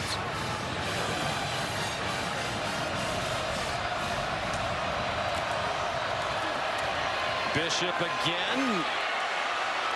Got the first down, struggling to try to get the touchdown. Ray Hubbard trying to rip it away. Jefferson another tackle. First and goal, Vols. Last time they tried to throw it inside the 1. I'm not anticipating that anymore, Sean. What do you think?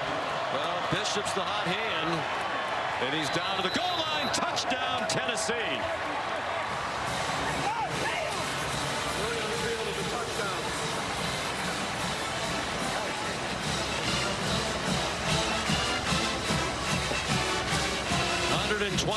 yards rushing for Bishop and 2 touchdowns.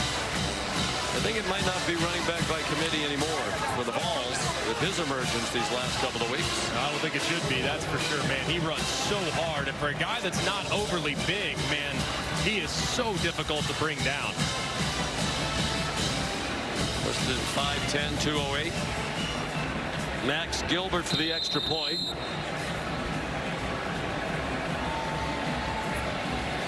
Thirteen-play, 75-yard drive. They took 4:34 off the clock. And a couple of fourth down conversions, and Gilbert the extra point. There is a flag down.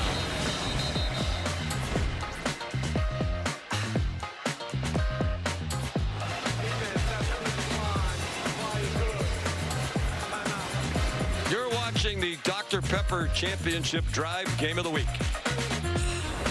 ABC Saturday Night Football is presented by Capital One. What's in your wallet? And in part by Subaru. Love. It's what makes Subaru, Subaru.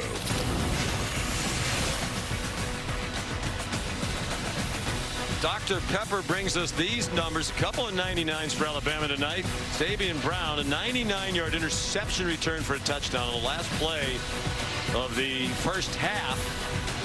It gave them a 16-point lead at halftime for Kalen DeBoer. And then a 99-yard touchdown drive, first for Alabama since 2021 against Miami. And Tennessee has just scored. Sean Bishop, a multiple touchdown night. And a 100-yard rushing game. It's his third career 2 TD game. First in an SEC contest. Had one earlier in the year against UAB. Who's bringing the heat is brought to you by Sonic. Well, it starts with a big pick six by Alabama to cap off what was a wild first half swing, and Bishop answered. First drive for Tennessee, cuts it to a 10-point lead after a big run to open things up, and Alabama answers again with a 99-yard touchdown drive that you just referenced. Tennessee answers again to make it a 10-point lead again. So massive moment here for Tennessee's defense. Have to find a way to get off the field. They've stopped the run. But will Kalen DeBoer in this offense, will they be slightly more aggressive, maybe lean towards the air and trust Ty Simpson? Well, still a 2-score lead, but it's hard for them to run out the clock if they don't have an effective running game. Just 74 yards tonight. And nothing doing for Kevin Riley on first down.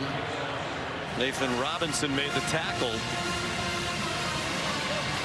So far, if you look at the run game for Alabama, you referenced the yardage, but really it's kind of been on broken plays. You had one reverse by Ryan Williams for 16. Jerry Bernard's got 3 for 40, but one of those was a broken play that he just made a ridiculous move and made something out of nothing. So traditional run game's been non-existent for the Tide. Well, we talked to Kalen DeBoer yesterday. He said, we've been a good team. We're not a great team. He's hoping that they're trending in the right direction. But clearly some things to improve upon. The run game is a big one. Simpson running out of time, throws it away. Pressured by Joshua Josephs, the outstanding defensive end / outside linebacker out of Kennesaw, Georgia, who they thought had a really good year last year, was just overshadowed a bit by James Pierce, who wound up being a first-round NFL draft pick. This is where these pass rushers have to feast, too. Third and long situation. Joseph's got an 82-inch wingspan. He's going to be working against the right tackle, Formby, who's had some challenges in pass pro. Simpson given a clean pocket down the sideline, and a flag thrown. They grabbed a hold of Ryan Williams, and it's too bad for Tennessee because I don't think that was going to be completed. Pass interference, defense, number 8. And Colton Hood Automatic first down. yanked at the uniform of Williams and got flagged for it. Yeah, and it was a pretty good call. A lot of contact. You see the right hand up around the collar of Ryan Williams, but just like you said, Sean, kind of unnecessary. It looked like that ball was going to be way too far, but resistance led to it being the correct call. Yeah, it was going to be way too far because he actually held him for quite a while, not just at the end. A huge penalty. Ryan Williams has had a very good night. We mentioned tonight he's only 18 years old, sophomore. He was 17 last year. He was 17 all last year. He's going to be 18 this entire season. Wow. He'll be 19 next season. No way. It's kind of the progression. He stays on course. Here's Daniel Hill. He's given them a little bit of a spark at the running back position. Colton Hood, another tackle, very near the first down. And they have signaled first down for Alabama. 10 yards on the run for Hill. This is exactly when you want a back like Hill. I mean, a guy that's 245 pounds, as fatigue starts to set in for the defense, those big body backs, those guys are what we called closers. They come in and they close you out because they're so difficult to bring down. And fatigued bodies, you can drag them a little bit after the contact.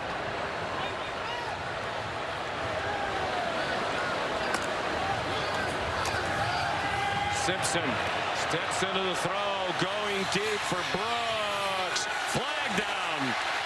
Couple of flags down. William Wright is going to be called for pass interference.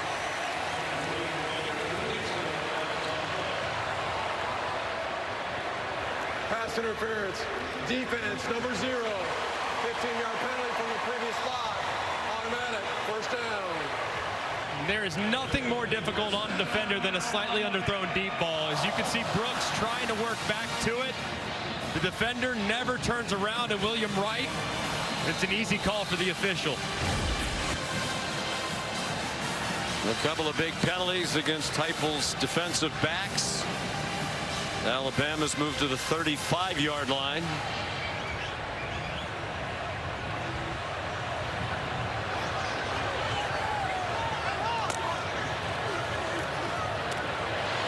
Jeremy Bernard bounces off a hit.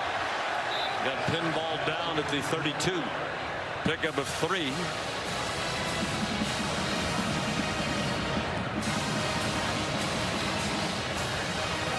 Spillman limping a little bit after he was involved in the collision, the end of the play. Alabama leading by 10. Trying to make it 4 straight wins against ranked opponents. It'd be just the 4th team in SEC history to do that. Win 4 consecutive games, all against ranked opponents. Tough run by Hill. The crowd loves it. They've been trying to spur on more out of the running game. That's 13 yards for Hill. And that was probably the best this offensive line has moved this defensive line all game long. The right tackle, Wilkin Formby, just moving and displacing a defensive end. And Cuevas and looked like Rico Scott got in the mix as well. And this is what we talked about a moment ago. Those big backs just seemingly always fall forward in the 4th quarter.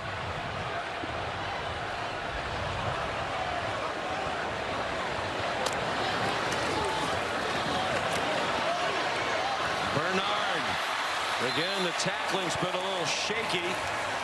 He got banged out of bounds at the 10 by Sidney Walton. They're yards short of a first down. 2nd and 1. More than midway through the 4th quarter now. Alabama all time when leading by 17 or more after 3 quarters is 446-0. Daunting history facing the Vols.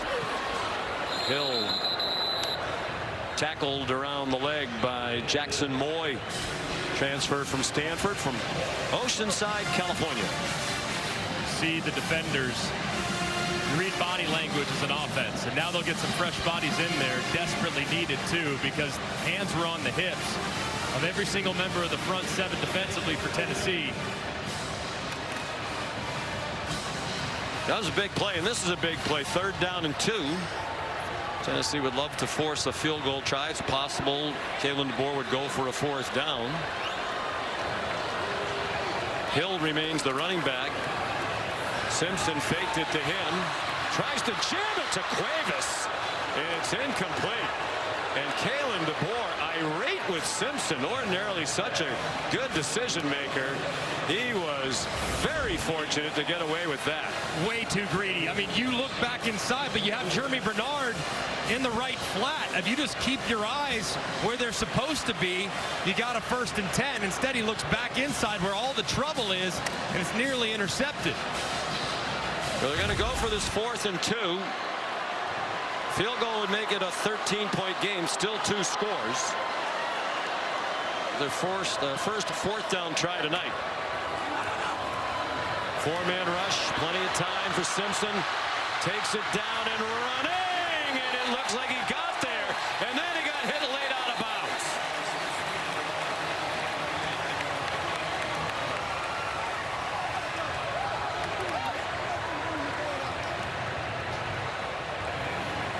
Jeremiah Thielander. First down after the play. Personal foul.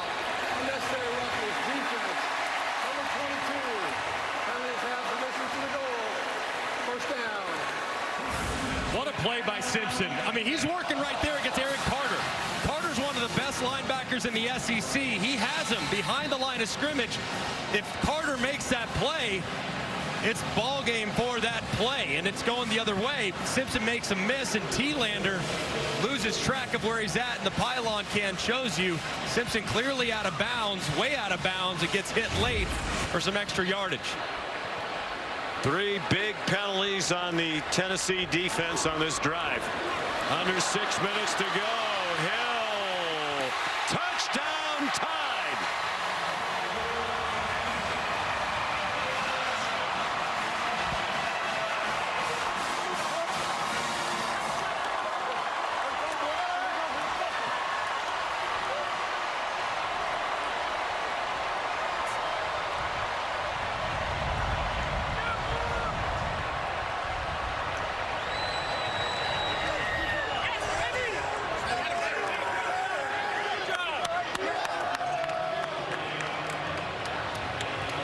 Simpson got away with a big mistake, atoned for it immediately. They're just narrowly picking up the 1st down.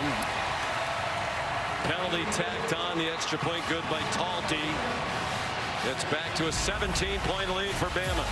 And another big drive by the Crimson Tide offense as Hill fights to the end and gets in as Jason Simpson, Ty Simpson's dad, loves it. You can smell just a crisp cigar smoke here in Bryant-Denny. Alabama trying to do something that's been done infrequently in the great history of the Southeastern Conference. Trying to win 4 games in a row against ranked opponents. They've knocked off Georgia, Vanderbilt, and Missouri, trying to take down Tennessee tonight. The all-time mark is 5. They're not going to have a chance to do that because they go to South Carolina next week. And the Gamecocks are not going to be ranked. You can smell cigar smoke in the air here now. That young man is not the only one who has lit up a stogie. One of the traditions in this rivalry back to 1961. We're told R&R Cigars sold 10,000 cigars this week. 10,000 cigars. Wow. This week here in Tuscany. Look at the cigar smoke. So you're telling me dinner's on Reagan tonight? Yes. Connor Talty. Fair catch made by Lewis. Here's Kevin Nagandi.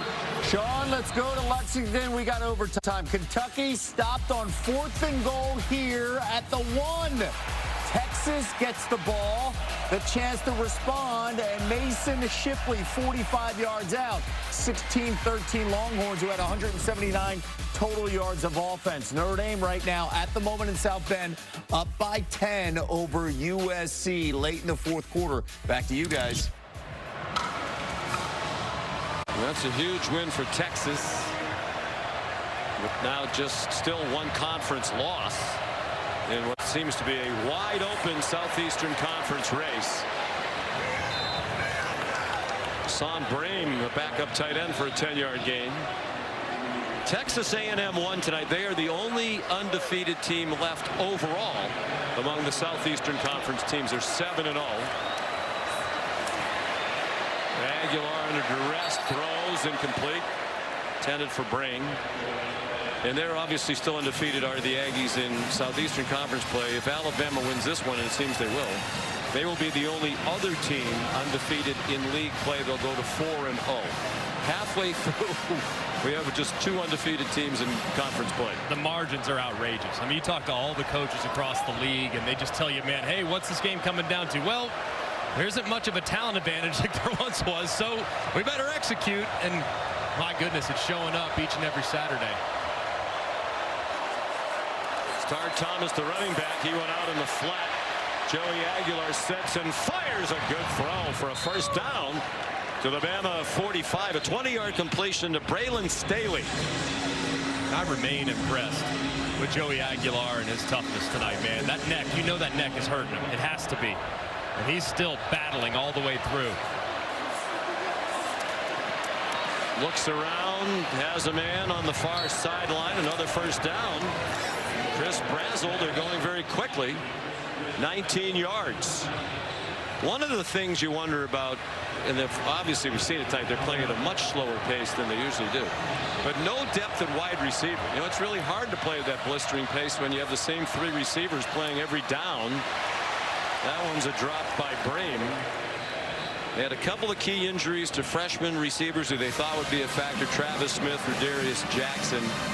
So almost all of the snaps are Matthew, Staley, and Brazzell at wide receiver. And I think they are hopeful at some point here in the future that you're going to have more availability there, because you can see more than 80% of the reps, and it's a vertical offense too. It's not like these guys are running 3-yard routes. I mean, these guys are taking the top off, so I'd love to know how far they run in a given game. Much less than in previous years. Here's an Alabama blitz, well blocked. Aguilar throws, incomplete, flag down for a pass interference call against Xavier Mincy. And all of a sudden, Brame has become a frequent target. True freshman out of Derby, Kansas. Son Brame. Pass interference. Defense. The ball be placed at the spot of the foul. First down. The foul is on number 12. It does look like he kind of wraps up the wide receiver as he's getting ready to come in, and Mincy, no question, arrive early, right hand around the belly, and the correct call made by the officials.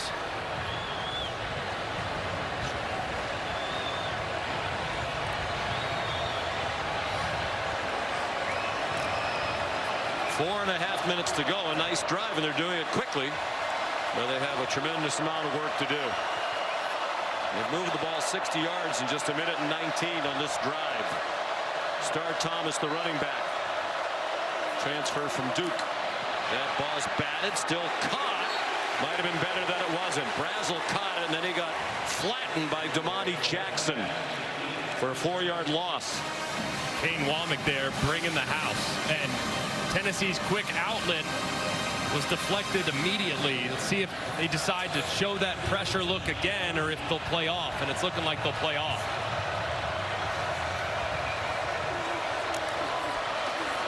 Aguilar to the end zone, incomplete, behind his intended target, Staley, with Bray Hubbard in coverage. Hubbard was going to go to Southern Miss to play baseball, and he delivered the hit after the ball was gone. Zapp was there as well. Then he got a call from Nick Saban's staff. Why don't you come up? We'd like to take a look at you. He got offered a scholarship to play football at Alabama. That was the end of the baseball career. He's an outfielder. He said that skill set helps track a ball as a defensive back, just like you'd be tracking a fly ball in the outfield. Aguilar to the boundary. Brazel dropped by Jackson,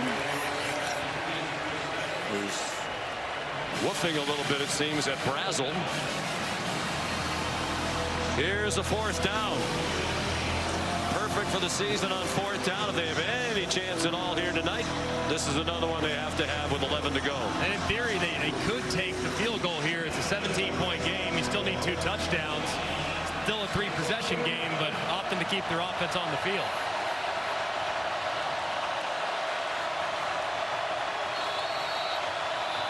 Clock is running.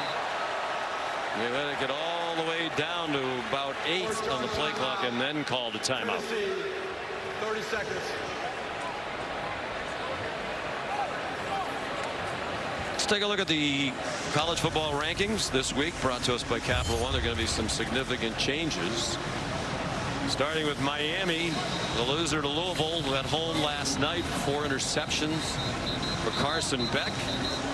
Jeff Brom can coach, and his staff outstanding as well. Georgia, dramatic winner today at home against Ole Miss. First loss of the year for the Rebels. I think Ole Miss is still pretty good. And while I think Georgia and Ole Miss, there were some vulnerabilities shown on defense, but both those teams offensively showed us an awful lot today. I think the 10,000 cigars, that might be low based on what we're looking at and smelling around Bryant-Denny Stadium right now.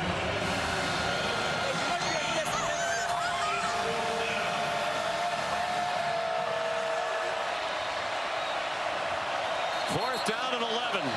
Last call for Tennessee. They'll wait as Kalen DeBoer calls the timeout. First yard timeout. How about what Ty Simpson told us about the cigars yesterday? He mentioned he grew up in Tennessee, in Martin, Tennessee, northwest corner of the state, which he told us is actually closer to Tuscaloosa, about 4.5-hour drive, than it is to Knoxville, 5.5 hours away. But he said when he was a kid and Tennessee would beat Alabama, like his 12-year-old friends would be smoking cigars running around the lovely hamlet of Martin, Tennessee. You got to lean in. It just means more down here. Where are the parents?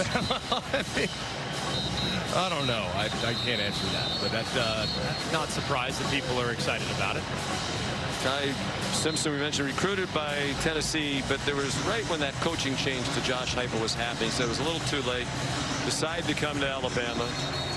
His mom so emotional after that win at Georgia, as he waited 4 years to get it turned. It didn't start well against Florida State. She was so relieved when they had that big win against Georgia, in tears after the game as she hugged her son.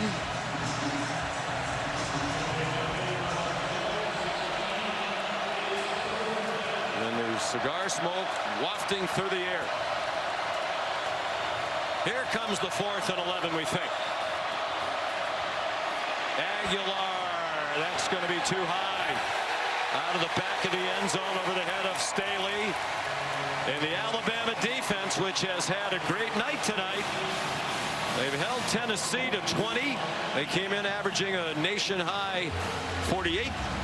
And they had a safety on defense and a pick 6, which really was the biggest play of the game in the last play of the first half. It looked like Joey Aguilar and the Vols were going to make it a 2-point game. They wound up being down by 16 at halftime instead. I think all in all, the defense for Alabama, just given what Tennessee had done up to this point, they got to be pretty happy with the performance overall. They didn't give up a lot of explosives in the passing attack. However, they did give up a couple explosives on the ground, which I would imagine with Kane Womack and Kalen DeBoer making that such a point of emphasis the last few weeks, that's something they'll probably need to get to address. But pretty good day for the defense. Simpson out of the pistol. Gives it to Hill. All right, you're a talk show guy in this state. Do we have a running back controversy at Alabama? I mean, on Feinbaum you do. I don't know if on our show it'll be the case. Are you just drinking the Kool-Aid? Perhaps. I think this is a pretty good tandem of running backs, and see Daniel Hill now healthy provides you a bit of a change of pace, but it's still Jam Miller's show, I would imagine. Yeah. Jam Miller's a talented guy. It's a collaborative effort to try to get the running game going. Jeremy Bernard might have a say, though, at 4 for 49. We give him a couple looks. 2:25 to go. Ty Simpson, mentioned Griffin, Tennessee, told us the story. First time he ever went to Neyland Stadium, he was 7 years old in 2010. His dad's UT Martin in the season opener. Derek Dooley's debut as volunteer coach. UT Martin lost 50-0. Ty was in tears on the field in the locker room after the game. He said he did have one highlight. He met Peyton Manning. Here's a look back at young Ty with his dad. Promise of good things to come when they came on the field. Didn't go so well thereafter. Yeah, he said that, ironically, when he got to Alabama, Derek Dooley was on the Alabama staff. And he hated him because he said, you were part of a terrible moment in my childhood. You beat my dad's team 50-0. Had to iron things out a little bit. But he got to meet Peyton Manning. Peyton was there as a fan on the sideline before the game. And young Ty asked Peyton Manning a great question. What's it like to play against your brother, Eli? And he said, it's really hard, but it's also really fun. Really? Yeah. No, I'm just making it up now. Hey, we're 2:17 to go. It's a 17-point game. Ty Simpson also told us, speaking of great quarterbacks, he wears the number 15 because he grew up idolizing Tim Tebow. Yeah, pretty cool. Tim, of course, a great quarterback in his day, and nice to pay a little homage. I know Tebow's proud of him, and they even said, hey, keep rocking that 1-5. They had a chance to visit earlier this year, did Simpson and Tebow. It was a great thrill for Ty. 3rd down and 7. Play action pass by Simpson. I think Kalen DeBoer would like him to go down without taking a hit. And that is going to take it to the last Tennessee timeout. With 2:06 to go. And the Vols out of timeouts. These two South Dakota natives have made use of their timeouts tonight. Both teams used all 3 of them in the first half, and Alabama has the only remaining timeout in this one. Where does Tennessee go from here? How good are they? I think they're still pretty good. I think they're a very difficult matchup. They didn't have their best stuff tonight. They had a couple of critical mistakes. You have the interception return to the house. It's just a 14-point swing that's almost impossible to overcome. And the fact that I think Aguilar in the second half actually played pretty well. That speaks to his mental toughness and character. But I still think it's a good football team. And if you look at them, that game against Oklahoma will be a very difficult game. Oklahoma's terrific on defense. We know the road trip to Florida, that's always a difficult game in that environment as well. And Vandy's no picnic either. But, man, it's hard to envision the Vols losing on Rocky Top for a second time this season. Blake Dowd punts. Boo Carter back deep. And he makes a fair catch at the 35. Here's Kevin Negandhi. Sean, after this game, plenty of action still on the ESPN family of networks right now. Florida State trailing at Stanford over on ESPN. Really good one on the SEC network. Number 16, Mizzou at Auburn. 2-minute timeout. They're tied at 17 apiece. Tigers have the ball. Back to you. Well, it's the first road game of the season for Missouri. How about that? On the loveliest village on the plains. It's an Auburn team that really needs a win.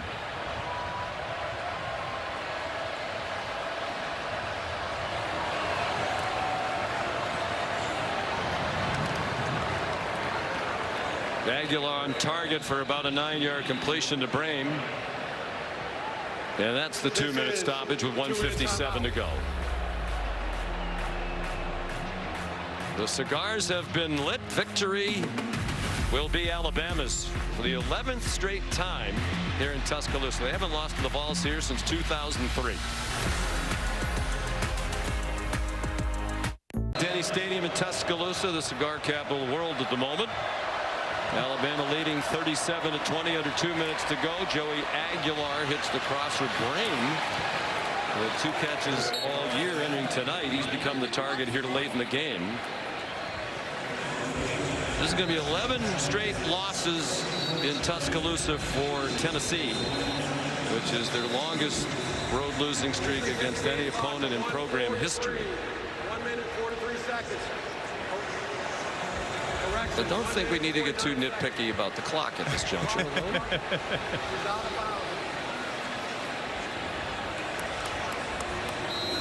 They've also, by the way, lost 10 in a row at Gainesville. So later in the year, we showed the schedule, and they're at Florida. They'll try to avoid losing 11 in a row there. Last time Tennessee won here in 2003 was a wild 5 overtime game. Casey Clausen was the quarterback. Justin Jefferson shoves Peyton Lewis out of bounds.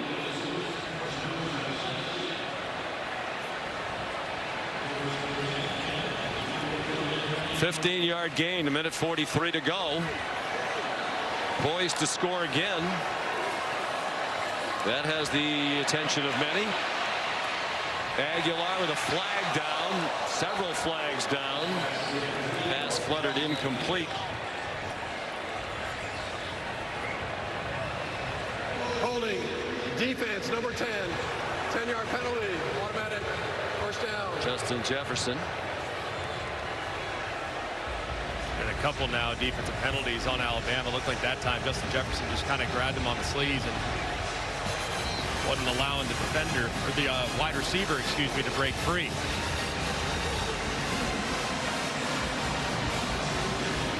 Kane Wommack has to be pleased with the defensive performance.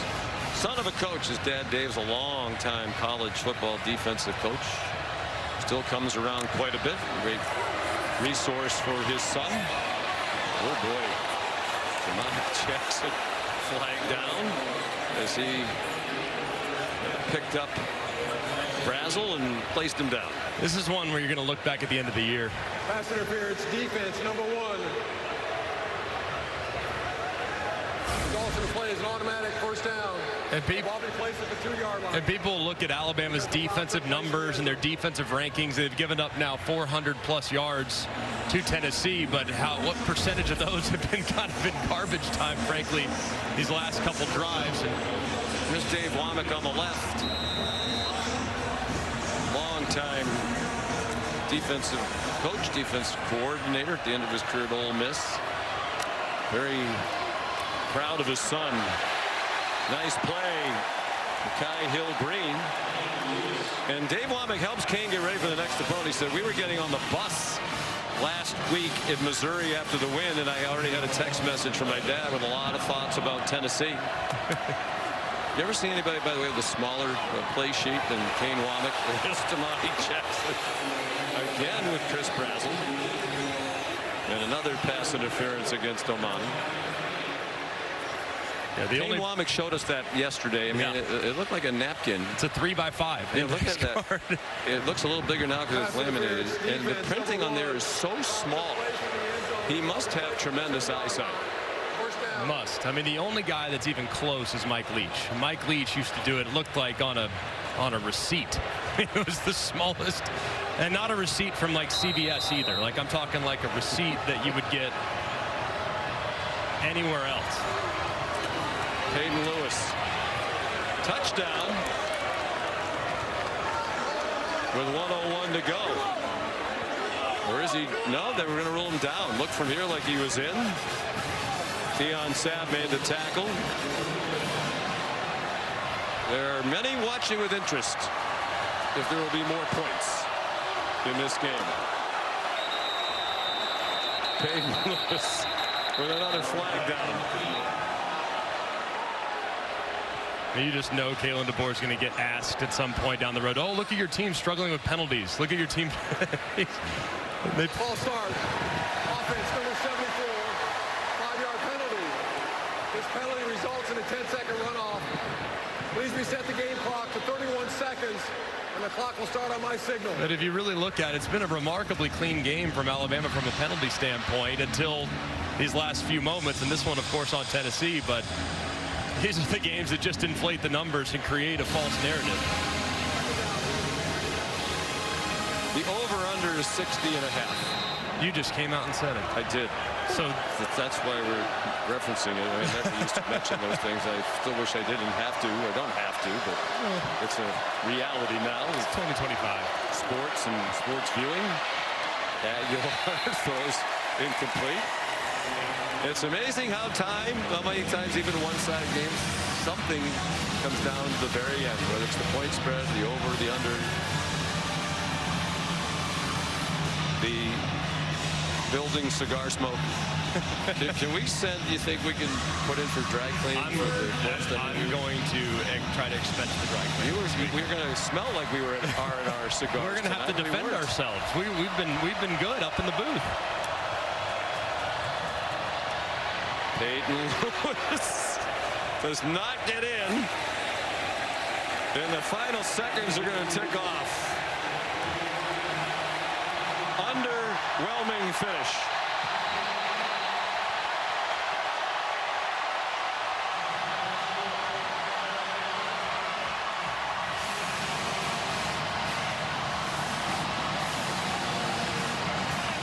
Alabama has won for the 17th time in the last 19 meetings with Tennessee.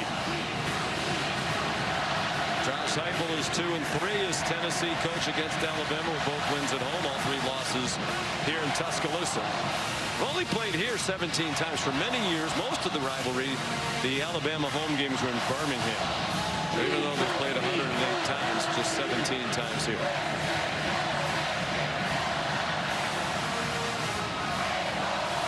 I don't think these folks would have seen this coming after the opening defeat at Florida State. Very impressive turnaround and a very good-looking football team right now. Tremendous turnaround. And I think what's most impressive, the response immediately, and then the subtle improvements that we've seen over the last 6 weeks. It's really been impressive. Kalen DeBoer is 19-3 all-time against ranked opponents. That is the best record in college football history. And there are many who still, in this part of the world, think he shouldn't be their coach. Hopefully that's dying down. I think that is a very, very quiet minority at this point because he's doing a fantastic job and has really allowed this team to kind of take on a different edge that we saw. I like what Bray Hubbard said yesterday. He said, I came here to play for Coach Saban. I didn't get much time with Coach Saban. He said, Greg Byrne, the athletic director, told us when Saban announced retirement, we're going to get you the very best coach in the country available, and that was Kalen DeBoer. And Bray Hubbard said, yep, he's right. That's what we got. I'm fine with it. Let's keep going. Here's Molly. Thank you so much, Sean. Ty, all week long you've been preaching to your team about finishing strong. What was your mentality in that fourth quarter to win it? Yeah, first off, I want to thank my Lord and Savior Jesus Christ. That was an awesome game against a really good team. But I told him beginning of the week, right? Like, we got to keep going. We can't just plateau after the first half. And the guys did a great job. We rallied around our defense and made a couple plays. A 99-yard drive, man. Like, credit to the guys. So just really, really proud of them. Your team with their 4th straight ranked win over SEC opponents. What does that say about this group? Yeah, any win in the SEC is hard. You know what I mean? But it means a lot about this team. We're resilient. We're tough. I'm really, really proud of the guys. But I'm going to enjoy this one. This one meant a lot to me. So. Yeah, I bet it did. You're from Martin, Tennessee. Your dad finally able to be here for a win. How much more satisfying does that make this one? It makes it very, very sweet. It means a lot to my family. I got a lot to the Weakley County people that get home. That one was for them. I got a lot of family members that didn't get to make it today, but I got a lot of family members that are here. So I'm blessed to be a part of the Crimson Tide and blessed to be a part of this awesome team. So God bless everything and God bless Alabama. Ty, here's your victory cigar. How are you going to celebrate tonight? I'm gonna go light them up with my boys and enjoy it. But smoke them if you got them. Congrats, enjoy it. Thank you so much, Sean. Great day for the Simpson family. Dad, Jason's UT Martin team won at Gardner-Webb. Dad made it for the entire game, and Ty Simpson impressive again. Right there at the top of the list of Heisman contenders. Reagan Starner ready to. Those cigars are a lot nicer now in the NIL Yeah, when era. you played, they weren't anywhere near as nice. Total team effort. The defense did its part tonight. They scored 9 points. For Molly McGrath, Greg McElroy, our great crew led by Brian Ryder and Jeff Evers. Sean McDonough saying goodnight from Tuscaloosa. Alabama lights the victory cigars 37-20 over Tennessee.